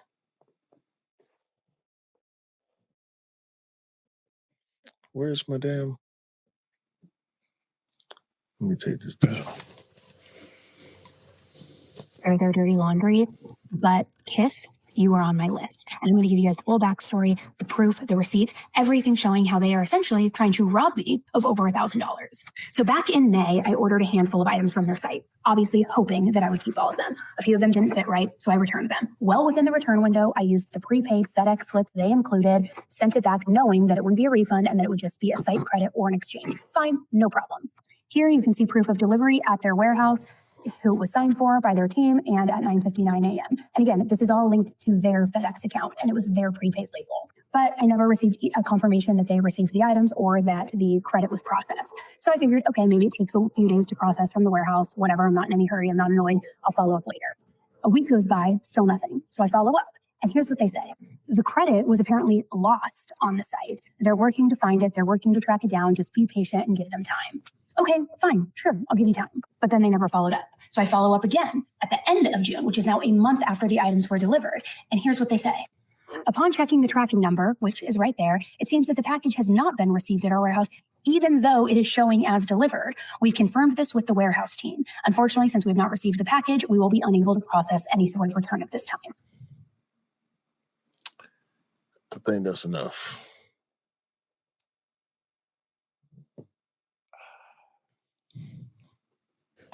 Do you want an update? Because I followed the lead. Somebody from KITH, a high member of KITH, reached out to her after and apologized and gave her. First of all, initially they wouldn't give her like a £10 discount voucher and stuff like that on top of what. Whoa! What'd you say? they were going to give her a £10 gift voucher on top of a refund. Then somebody higher up reached out and apologized, sent an apology letter. Then Ronnie got hold of it and responded back to her, and I think she got a substantial payout, I think. So rather than correct the customer service and know they're bad, and this is not the only person that said the customer service is bad. There's a lot of people out there that said Kith's customer service is horrendous, and done this to other people, and some people have lost money because of Kith. And only because her reel or her short or a story got escalated into the right people that she's actually getting the money back and the hospitality from Kith. It's not the first time. It won't be the last time, because a lot of people are saying Kith's customer service is absolute trash. Online services as well. On that, I'm going to check something while you guys talk. Go on. That is to say, if somebody treats you bad, air their ass out. There's no reason it does no good for you to sit on it and sit with the bad experience. Air their ass out. That's the bare minimum that you can do. Whether or not they do something about it, at least you said something and you made awareness, so that people like me won't ever buy Kith. It is what it is. We see this a lot. We just saw it with Mitso Collector a few weeks ago. With the BST. Yeah. Mm-hmm. So this is the initial recourse when you get done dirty. When I felt like UPS tried to play me, I went straight to YouTube. You know what I'm saying? Like, we do it all the time here. TJ just did it a couple of months ago. He bought the Laker 4s and they came in a replacement box and no tissue paper. Yeah. There's a Discord. There's actually Discord, or there's a Reddit online as well, where they talk about Kith and all the customer service issues that they have. So there's a lot of people complaining about that. On Kith as well. Let's move on to eBay. I think, to shout out to Scott, he sent me a story today about some guy who sent a jacket sold a jacket on eBay. They said it wasn't real. And then he asked for it back. They couldn't give it back to him, but eventually he got his jacket back, and it was a different total jacket to what he got. And then he basically said that this is not the jacket I sent you.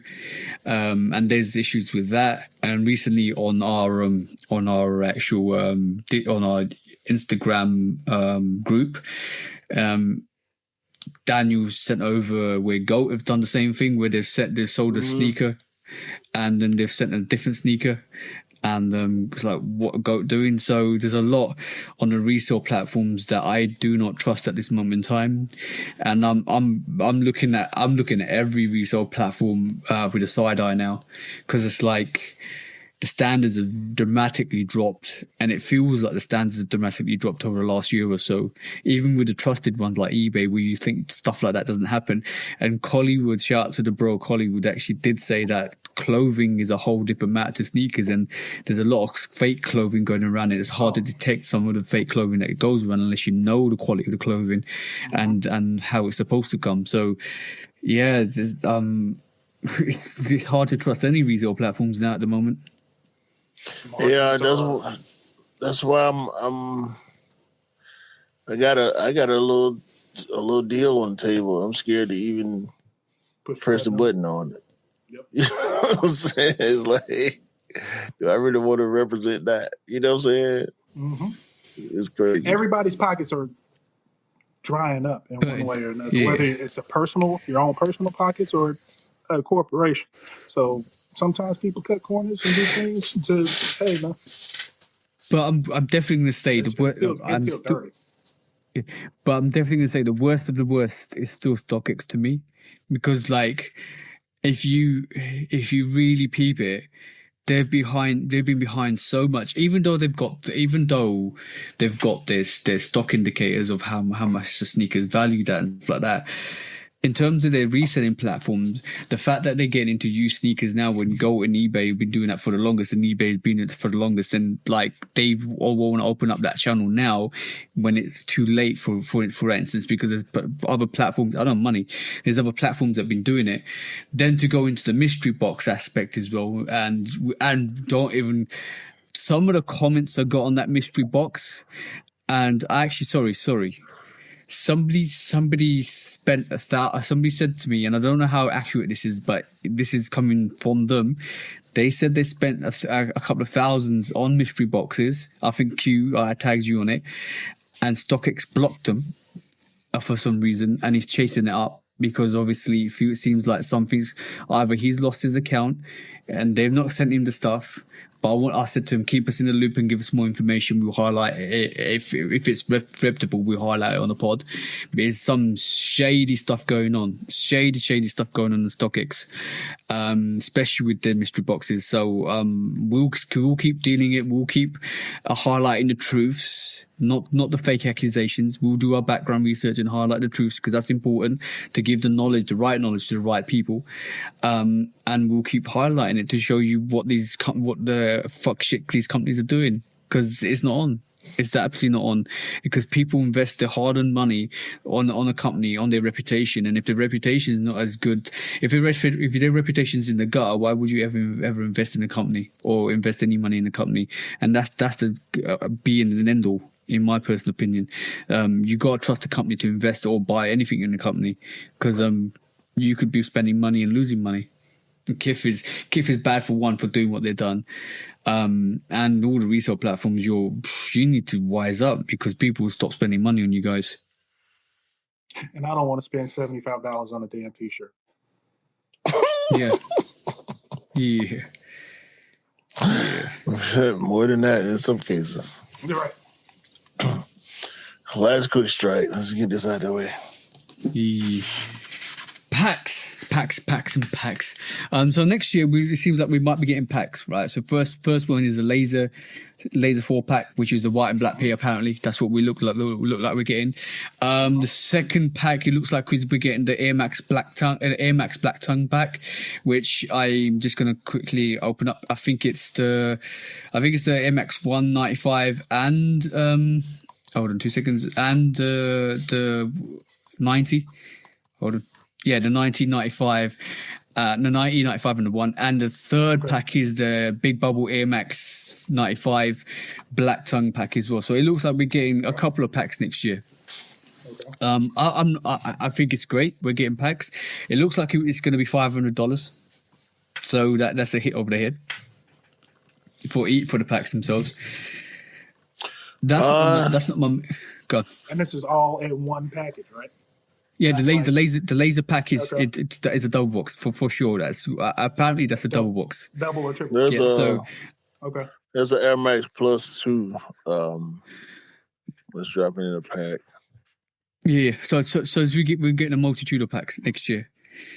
Everybody's been craving these. Everybody's been asking for these packs since 2020ish. I remember those calls. I remember some people saying, I remember us discussing Air Max Plus, Air Max Plus TN Premium Oil Sleek pack. Yeah. So that's not the main question. The main question I got for you guys is, number one, the fact that nobody's buying sneakers at retail prices at this moment in time. Is this a bad move? Because if nobody's buying your sneakers at a retail price at this moment, and it's, forget limitations. I know, forget gimmicks and limitations and trying to advertise it and trying to sell it and trying to make them limited.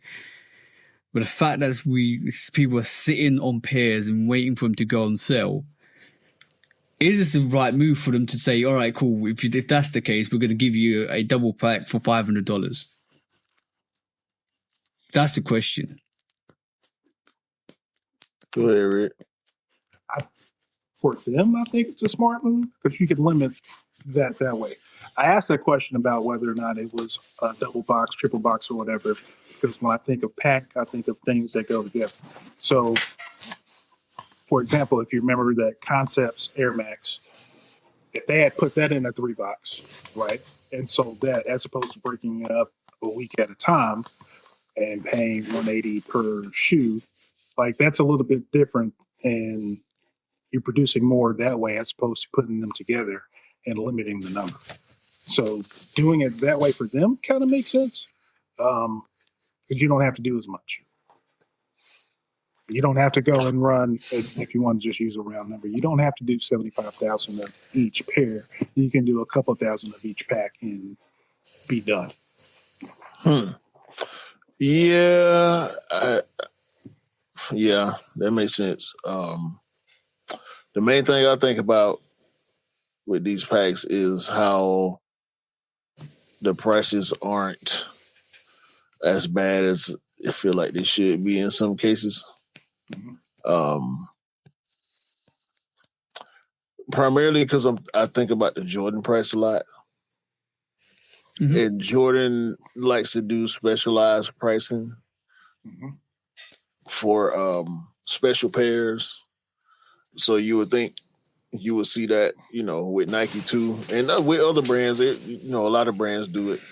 Not even just with sneakers. If you used to buying fitted hats, you used to paying $50. When something special come out, it's 60 or 65. Right. 500 for the right pack. Okay. Nike packs, I don't think should be as much as Jordan packs. That's just my personal opinion. I don't think they're going to sell as well. But I do kind of want to push back a little bit on the way you opened the subject when you said nobody is buying. We buying. Yeah, we buying. I don't know. We buying, but it's at a much lower rate than we used to seeing. But that's the norm. We at a norm. We at a low, and that's cool.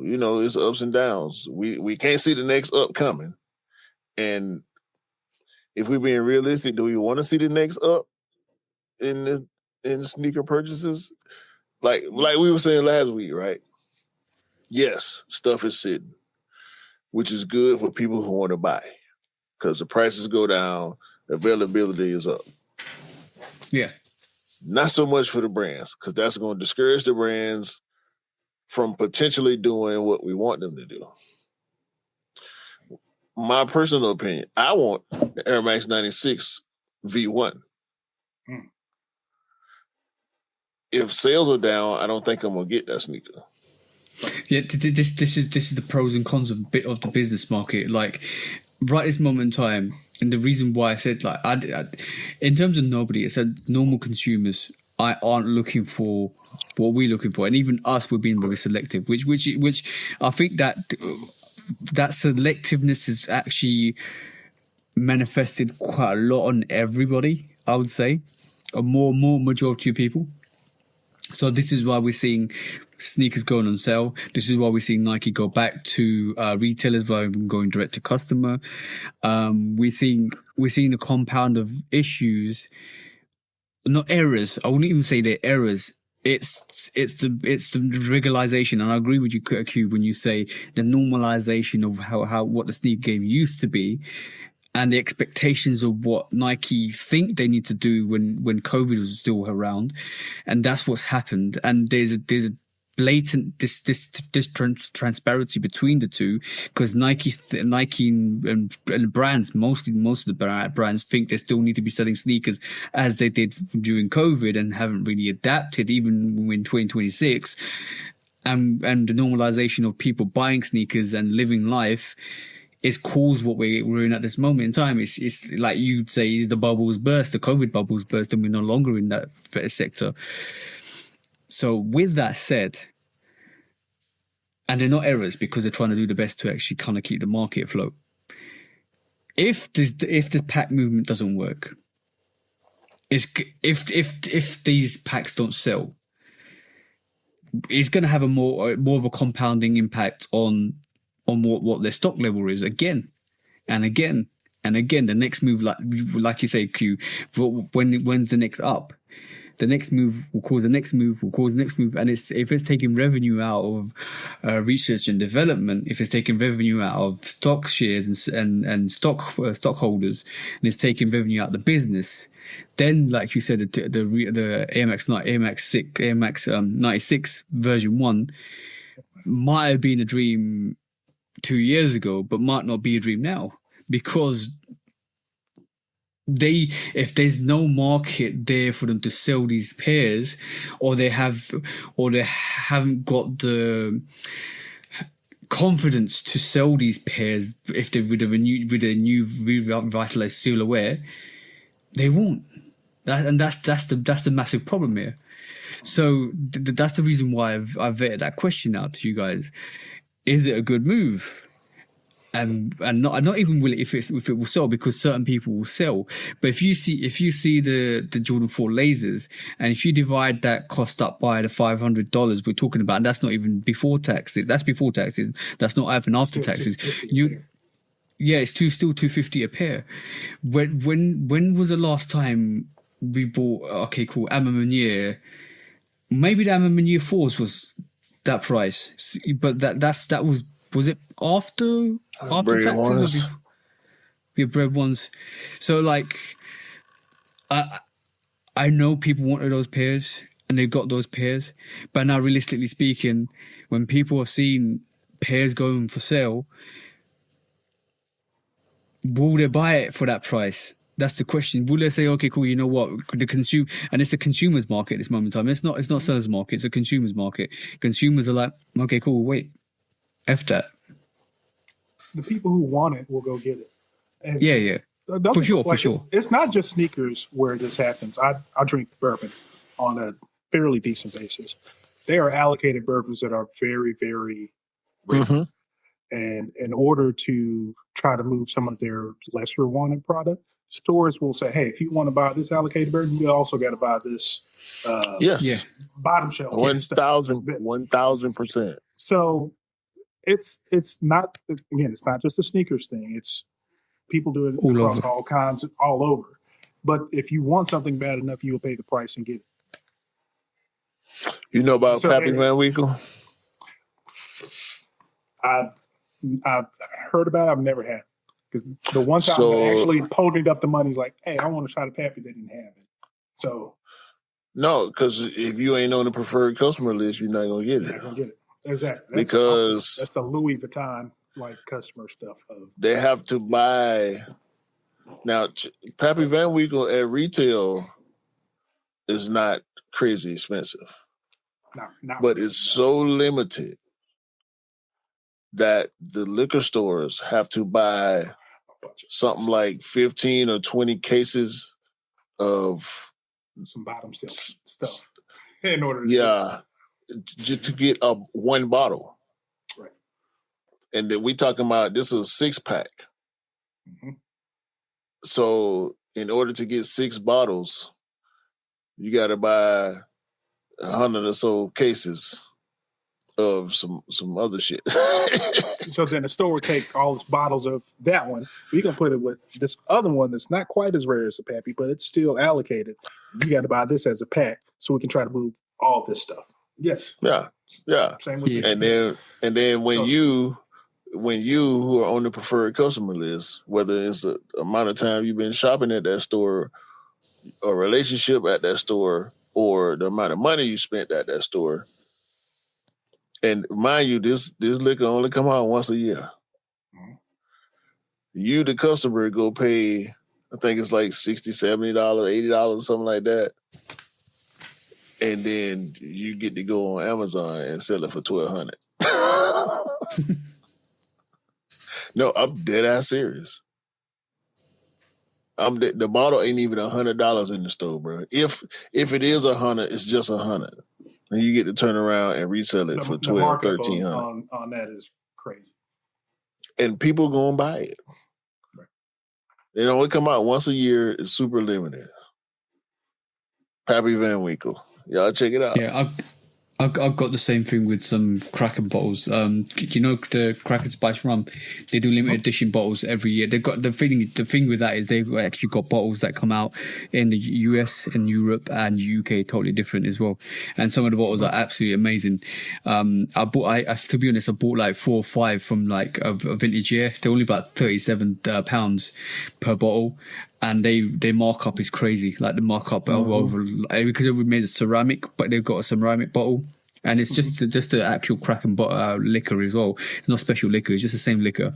Because of the casing, because of the presentation, it goes for like thousands off in the next couple of years. So like, yeah, I truly understand that. I think at this moment in time, this current time and climate is causing what we're in at this moment. Obviously, like cost of living is high. If cost of living wasn't as high, I don't think Nike stocks will be as bad as they are. This is why it won't last. And Nike stocks will eventually go back up when the cost of living eases up. And that's when you got to really kind of invest in your stocks if you're going for stocks like that. But I looked at that and we talked about that last previous pods, and I thought this is not the right time to do this. It literally is not the right time to do what you're trying to do, and it's a great move what you're trying to do, bringing packs back. But you gotta do something. You got to do something. You got to do something, bro, and you appealing to the highest common denominator. Me and you was having a conversation a few days ago about the lowest common. This is the highest common denominator that they us. We talking about it, right? Yeah. I don't know how many of the three of us are making considerations, but we know because we've been in this long enough that the sale's gonna be made, whether it's in abundance or overtime. Right. It is what it is because that's where we at now. And they got to do something. Like, I don't want them to stop throwing shit at the wall. I don't. Like, that's the important part, that the brands continue to brand. And we all, for the most part, we all Nike guys. I know, Rick, you got a lot more diversity in your collection than I do personally, but we know without Nike and Jordan Brand pushing the envelope, it's gonna be boring. We can't. New Balance ain't gonna keep us up. Adidas ain't gonna keep us up. They're not, bro. I mean, sure, jellyfish, yay. All right, now what Nike doing? How Nike gonna respond to the jellyfish?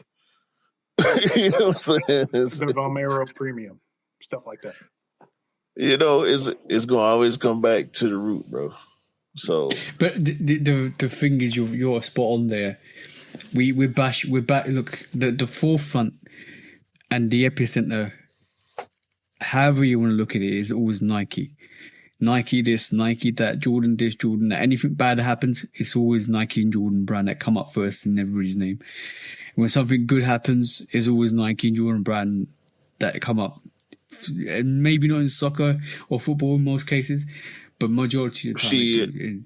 The most goals basketball in the World Cup was scored by Nike boots. I got the graph. Yeah, that's fine. But I'm talking about apparel and stuff like that. More stuff. I'm talking about facts and figures that 52% of the players in the World Cup who scored a goal were wearing Nikes. That matters. Yeah. You know what I'm saying? But the thing is that shows you how much Nike's invested in the athletes that are actually scoring the goals, which is great because Haaland, CR7, all of that stuff are scoring goals and they're investing money, which is what they've done in the NBA, which is great. But like going back to my topic, is you're right. Like when you talk about Nike and Jordan brand, it's always this is bad or this is good, and Nike get knocked first before any other company. When we sit here and we're trying to knock Nike for doing packs, or when we're talking about Nike doing packs and Nike getting sued by 7-Eleven, all that stuff, right? But when's the last time, right this moment in time, in the last couple of months, have we talked about New Balance, like Adidas or Puma, about them pushing boundaries and them doing something different or them moving some stuff. We haven't. Because we always look to, like, for us lot, we always look to Nike and Jordan Brand to be the innovators, to be the creative inspiration, to be the marketers, because that's what we know Nike and Jordan Brand for constantly. Right. So when Q says what he says, is not a knock on the companies, on the other companies. It's the fact that when have they been known to do stuff like that? Right. Nike and Jordan Brand, they're the bar. So everybody, when they do something that's above the bar, Are chasing the bar. Okay, they're trying to chase that and stand out from that. So when they actually do something, they're like, oh, wow, look at y'all. We'll have... What is Nike going to do? Yeah, but that's the point. When if somebody will listen to our conversation and they will say, "Oh, you always talking about Nike and Jordan Brand," or oh, what about or Reebok head or Adidas head or a Puma head? We'll be like, what about you? But we're doing this and we're doing that. But you're chasing this and you're chasing that. You're chasing the bar. It's you like Nike most of the time set the bar standard. So like you're always going to be chasing that. Some of your inspiration comes from what Nike do. Sometimes you innovate, sometimes you revolutionize, which is great, and you make Nike turn heads, which is what you're supposed to be doing. But when it comes to an end all, when it comes to them down to the business of sneakers, we always turn around and say, what's Nike and Jordan Brand going to respond to this, or what Nike and Jordan Brand going to do that, because they set the bar. And been setting the bar for such a long time. So they need to keep doing stuff to make like you said, packs, like you said, releasing new models. We need them to do well, for sure, for the sneaker community and to set sneaker standards. We need them to, because after that, who's going to do the most? Translation: buy what you like, rock what you like. Yeah, that too. You be having a whole lot of words to say something simple. No, I'm being honest. But I'm backing your thoughts as well. You ain't got to back my thoughts. I think my thoughts and I say them. To your point, you know what? To your point, right? So Josh Kerr just broke the world record for fastest mile, right? Do you know what shoe he was wearing? No. He's wearing the Brooks. You would know. But if you're wearing Nike, guess what Nike would have been doing? You would have known that shit the second after he crossed the line. Bro. Exactly that. The marketing. You know they would have had that everywhere. Immediately. And that's what we criticize. But you don't know that he was wearing a Brooks. Yeah, but that's what we criticize most of the brands for. Hold on. So you mentioned Skechers quickly. They didn't have the shoe available to purchase. Right. Yeah. They did the work on the back end. They didn't have a product to present, which is where they fucked up at.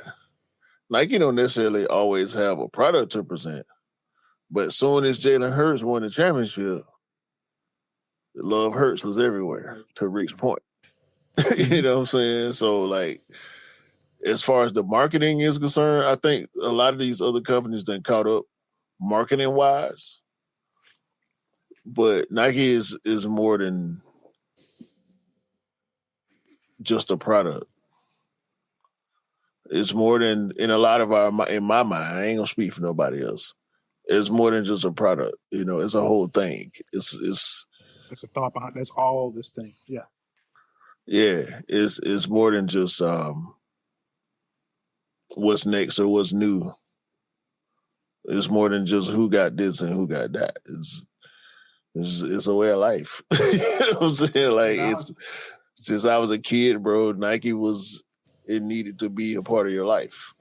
You know what I'm saying? And so when we get deep, the way that we all have talking about this is, to me, it's just something I'm gonna always do until they do something that I can't rock with. Yeah, for sure. But that was an interesting conversation. Packs, just to see those. Let's see what happens with those packs next year. One thing is, I hope they go to the right people. I hope they're easily available to the people that want them, and if they're limited, so be it. So if you got to chase them, you got to chase them. You got to hunt them. You got to hunt them. If you can't afford it, man. If you like something different, if you ahead of another brand, it's okay. Like that shit ain't got nothing to do with me, brother. Like you can buy all the sways and the mellows and whether it's D-Waves or whatever the case, Ant-Man's, buy that shit, man. Put that shit on. I don't care.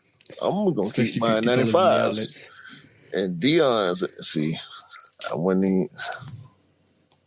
I said it for you. I know you. Translate that. What's the translation for that? What you mean by that? What do you mean? You were talking about AE2s, you know? You showed me the other day. I went.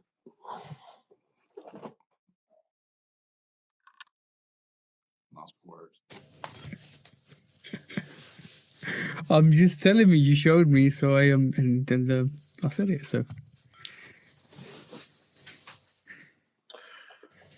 the opinion of Love Kicks Custom is his opinion and his alone. it's a great deal, though. It's a great deal, though. £50. Oh, now it's a great deal. Well, bro, I remember buying Jordan 1s for £50, so it's cool. It's a great deal. Like, buy what you like, rock what you like. Got to tell the people the benefits of buying cheap sneakers, you know? You see what they do with it? You see the spin job? They're not cheap. They're on sale. They're inexpensive. Yeah, exactly. Great sneaker for a reasonable price. There you go. Below reasonable price, so we say. No, you don't believe that, huh? You don't believe that? Man, this dude right here, boy. All right, man. This is. I think Rick's got something for us. Let's see. When resale is too high. Damn resellers. Order. When hype beats go too far. These damn hype beasts. Order in the court. Order. The back door opens. Guilty. It's time for Order in the court. the sneaker court of public Guilty. opinion.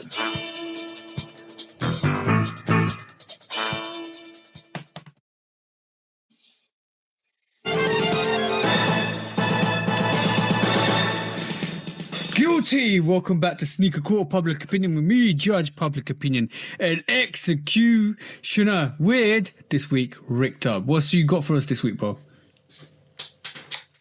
I want to put charges against people who talk shit and don't know what they're talking about.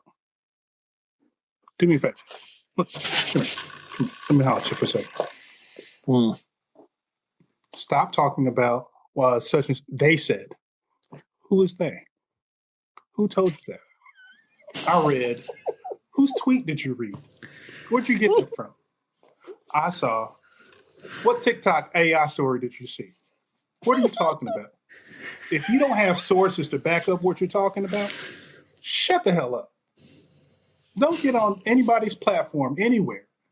Don't be a keyboard warrior. Talking tough, talking like you know what you're talking about and you don't know shit. Please do us all a favor. Shut up. If you can't do that, I want to charge. I'm putting cases on. Shut the hell up. Or catch this case.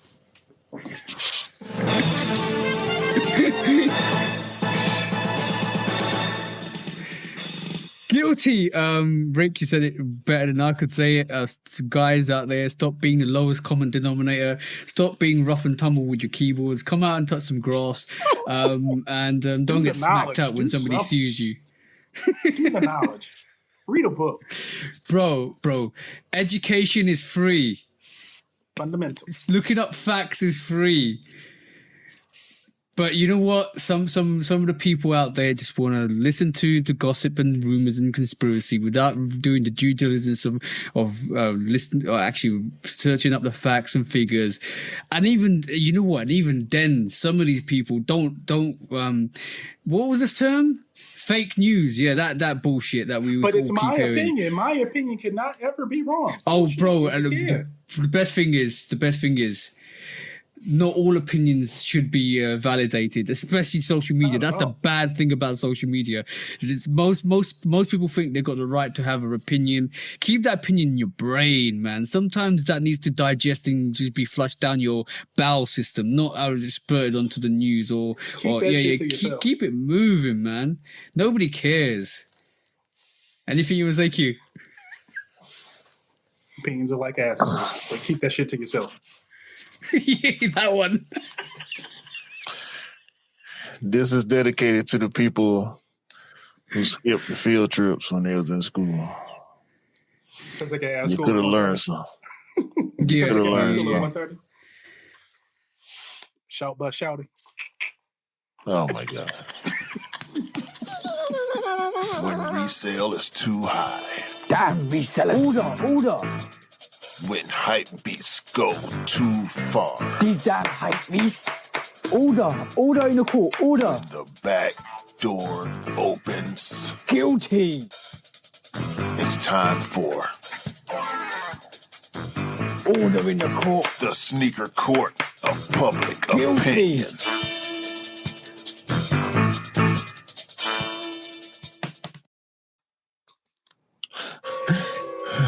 This man talking about shout but shouting. Yeah. But ladies and gentlemen, that's how you get Kens and Karens.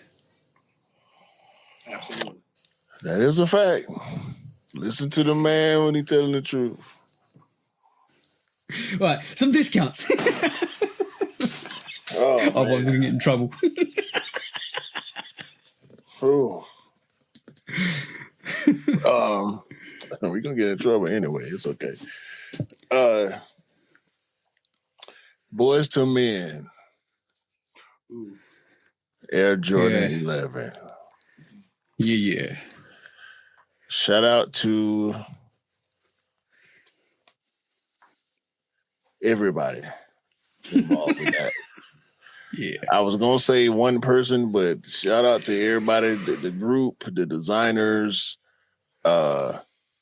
Mike, Tinker. Yeah. The old ones and the new ones. The new ones especially. It's like almost like a half and half Comme des Garçons. The white midsole with the white patent leather with the black uppers. Goodness gracious. To be an R&B star.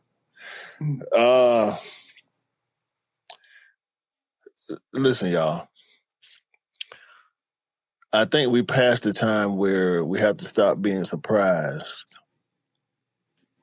about seeing Travis Scott wearing shit that we would never own. Go on now. I saw that. Yeah, Travis, he got all the shit, bro. Just because he wearing it don't mean it's going to come out. We don't know what the hell be going on with Travis and what he put on a daily basis. Mm-hmm. And it's okay. He's Travis Scott and we are not. All right? Yeah. He just did a whole soccer one-on-one tournament with Nike. Of course, he's going to have some soccer shit that you'll never get your grubby, greasy hands on. Huh? You're a peasant. Travis is Travis. As far as sneakers concerned. No disrespect to nobody personal life.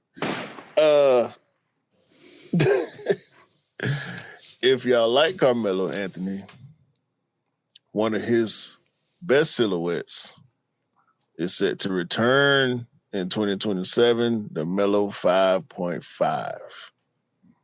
If you like Jordan 5s and Carmelo Anthony at the same time, you know what I'm talking about. Yep. Yeah. An official, quote unquote, FIFA store that was set up by FIFA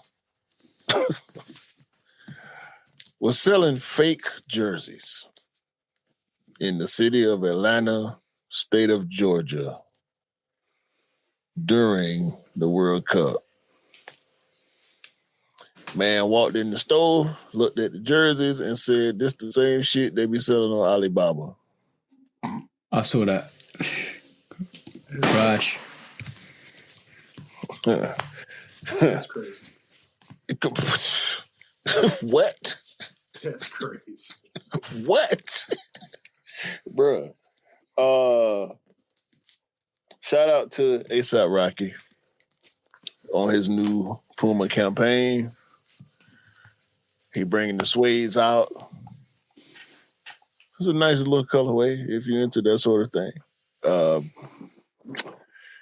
The ad is dope though. Yeah. Very dope. Shout out to ASAP. Shout out to Puma. Just want to highlight that a little bit. Since we won't be talking about nobody but Nike and Jordan and shit. Yeah.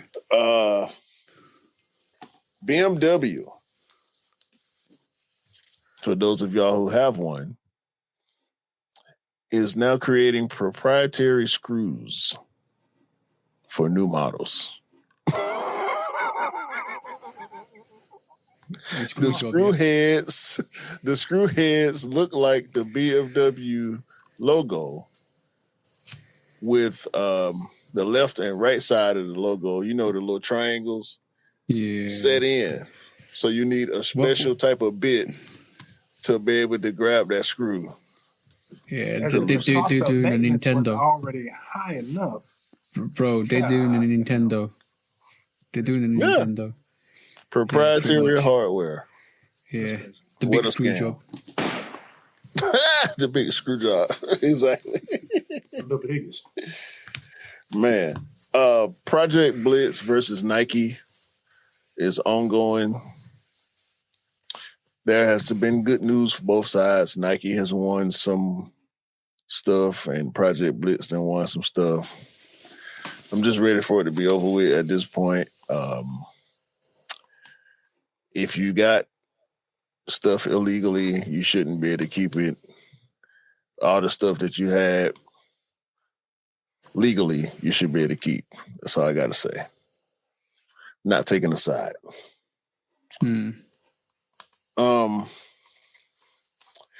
Nike football, that is American football, has signed the top 11 high school college football players in the country. The NIL is real. Motherfucker get Nike deals in high school now. Get more the young, bro. That's what they're doing, especially in football in the UK as well. Bro, like... not for the sport that matters, just for money in like advertising, yeah, but marketing shoes. Not an academy. Not for the shit that actually pays dividends on the field or on the court. Just they gonna figure it out. Let me tell you that there's gonna be a possible transfer, a football transfer from Bayern Munich to Real Madrid for Michael Olise, who's just broken Pele's assist record, and that may weigh up to 250 million. That's ridiculous. Insane. That's insane for a player. That's going to beat Neymar's 200 million record. That's ridiculous. Average players are going for 100 million now. That's crazy. Okay, so now do the segue. Bringing all this shit into my discounts. Ain't nobody asked you about no transfer. Sorry. Carry on. That was my Pokemon collectors have began to bear arms at these Pokemon card events. I don't blame them. That's all I got to say. If you go to trade some cards and the man got a burner on the hip, that means it's time to do straight business. That's all. Yeah. Don't be trying to rob me for my cards. Don't be trying to scam me for my cards, fake cards, no. So somebody Pokemon people. They got Glockarizard sitting over here on the side. They got Charizard on their hip. You hear me? They pull up trying to find Pikachu with Charizard on their hip. Pika AK-47 chew. Wait, bro, you don't want a Pika Blue your way situation either, man. Seriously, that's serious. Look, they got a new Pokemon called Blicky Blicky. All right. That's all I'm saying. Chara Don't AK-47. Don't pull up to the car and meet Blicky Blicky. All right. Rugersar pull up. Yeah, you know I don't blame them. Over the last year or two, there's been loads of Pokemon robberies. Stores have been like robbed for the cards. Some of these cards are going for 50 grand or upwards, bro. See, that's the crazy part, because I'm sure most of these stores used to be some sort of resale shop where they focused on shoes and clothes, but now that's drying up, we gotta go to these collectibles. So if I'm gonna kick in your dough to get these shoes, guess what? I'm gonna kick in your dough and get these cards too. Yeah, thank you. Especially that Sapphire Charizard. I don't know what I'm talking about. I hope that's a bug. Pearl and Pikachu. Okay, cool. Yeah, that what he said.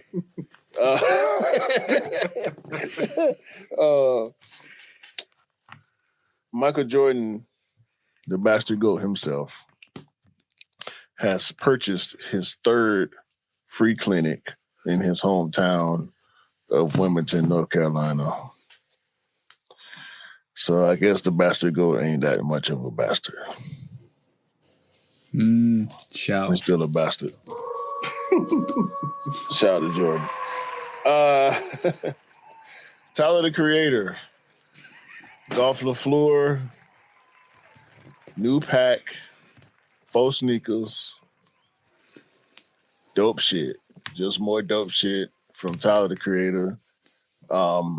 Shay might have left Converse, but Tyler keeping it going. And shout out to Tyler for sticking out his neck for Vans too. Oh, sorry, not Vans. Louis Vuitton versus Vans. Louis Vuitton, yeah. He was right. Few more. The bro, friend of the pod, LJ Ruffin, dropped a video where he got Giannis to autograph the Giannis sneaker. Shout out to LJ. Charge it, bro. See all the work you put in. Keep doing your shit, bro. Yeah. Bad Bunny is about to release a blue version of the Bad Boy 1. Seems like it's been forever since a colorway came out. Yeah. It's good, though. That blue one. Slow releases. Yeah. Don't oversaturate. Facts. Tony Robbins owned, I say owned in past tense, an AI agent that went on to purchase itself a body. Oh, I saw that. He was pissed. Go on, bro. Break it down. George, you want to? Yeah, he had an AI agent that was on software that mined currency for itself, used said currency to purchase one of them robot dog joints and uploaded itself into the robot dog body. Or try to, without the knowledge of yeah. So Ultron. So what he did, I think he asked the question to the robot, would you ever want to have a body? The AI agent said yes. And it proceeded to act on it. Yeah, in the background, traded for what do you call it, on crypto, got the money, got the dog, and was about to load itself onto a dog unit, and so it become self-reliant and self-sufficient without the knowledge of the set human. Skynet. Last discount. There are no strings on me. All right, cool. Yeah. If you can get into one body, you can get into another. This is AI Chucky. Shout out to Steven Victor. He got some more shit. Air Force Ones, black and gold with the chains and shit, and black foam posit, similar to the white foam posit that he dropped for All-Star Weekend. He just putting gold and chains on shit. And you can't hate. You would think that's some hateable shit. But somehow he just made the shit so hard that you can't even say nothing. Like chain street shoestrings and shit. And it's fire. Shout out to Steven Victor. And fuck Tony Robbins' robot.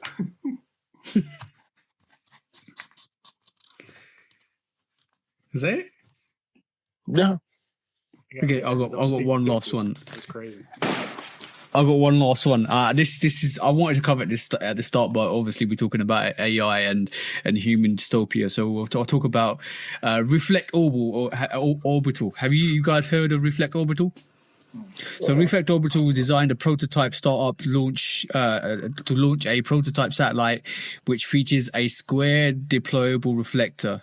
The scale of illumination is once it orbits, it's 18 meters wide, with about 60 foot mirror which reflects sunlight to illuminate a patch of ground approximately 3 to 5 miles in diameter.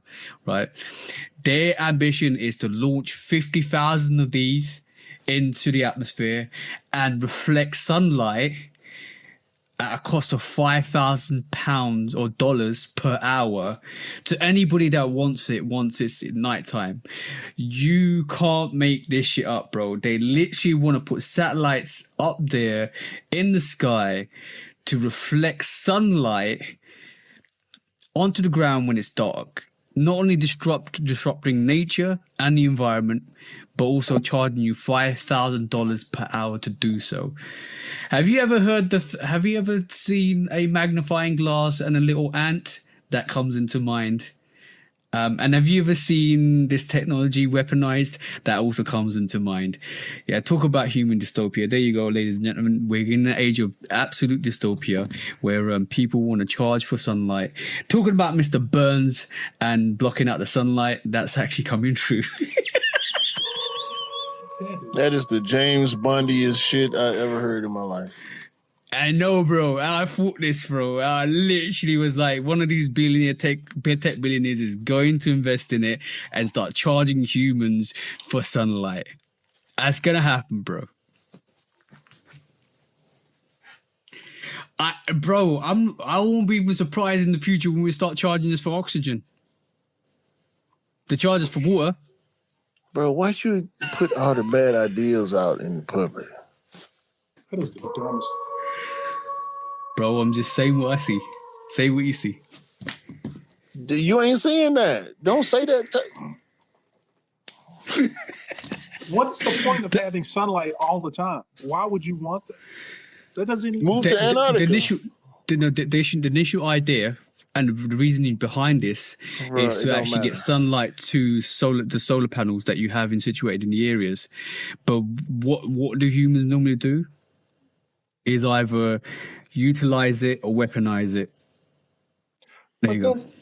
So to get light to solar panels, but they use batteries. So okay. What about the 12 hours when it's light outside? Like that.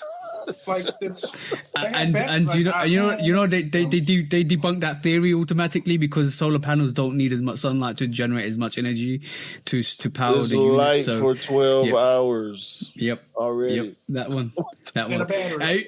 Build it on the Arctic Circle. No. If you want to live with constant light, go and live in the Arctic Circle when they have 24 hours of sunlight sometimes. So you can. And then when it goes away, move. Like, what do we do? Yeah. Oh, God. They got that in Greenland and Norway and shit. Like, go over there. Exactly, bro. Right. On that, I got the last segment for today.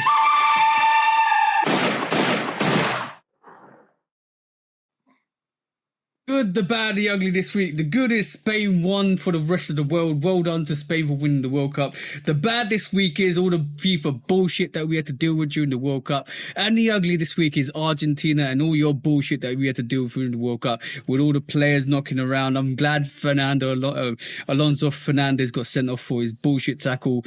I'm glad that you didn't win the World Cup. I did used to like you. I like you no more. And keep all of that bullshit to yourselves from now on. So yeah, that's it. That was the good. That was the bad, and that was the ugly this week.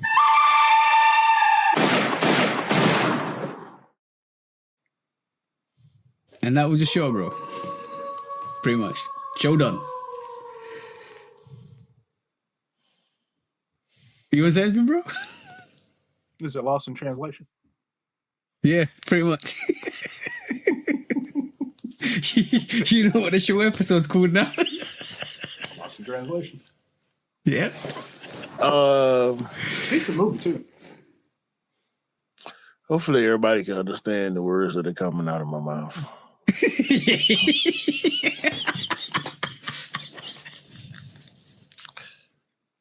I appreciate everyone who views, likes, shares, and comments on the content that we produce. I appreciate all the positivity from so many people who participate. Fuck the rest of y'all.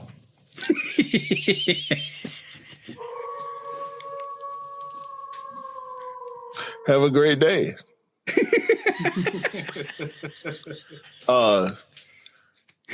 Follow Rick Dub. Rick Dub everywhere. He is the bro. Yeah. Good job. And he be saying some shit. He might not say, I was just gonna say, he might not speak. He might not speak as often as you would like him to, but when he do, he be knowing the fuck he be talking about. Yeah, exactly that. Yeah. Have a great week. Make sure you hit all the good buttons on us. Have a great month and year. And buy what you like, rock what you like. Don't believe the hype because the hype ain't real. You feel me? And sneakers don't make you cool. You make the sneakers cool, for a fact. Isn't that right, Rick? Absolutely. That's the one. Yeah, so it don't matter if you ain't got the shit that Rick got. Because Rick be over there in plug land where he can just I do not have do whatever Memphis, he wants. Wait, I do have Memphis specials. I don't have any recent Memphis specials in my closet. Don't do that. Yeah, I'm gonna listen to that shit if y'all want to. I'm telling y'all what's real. All right.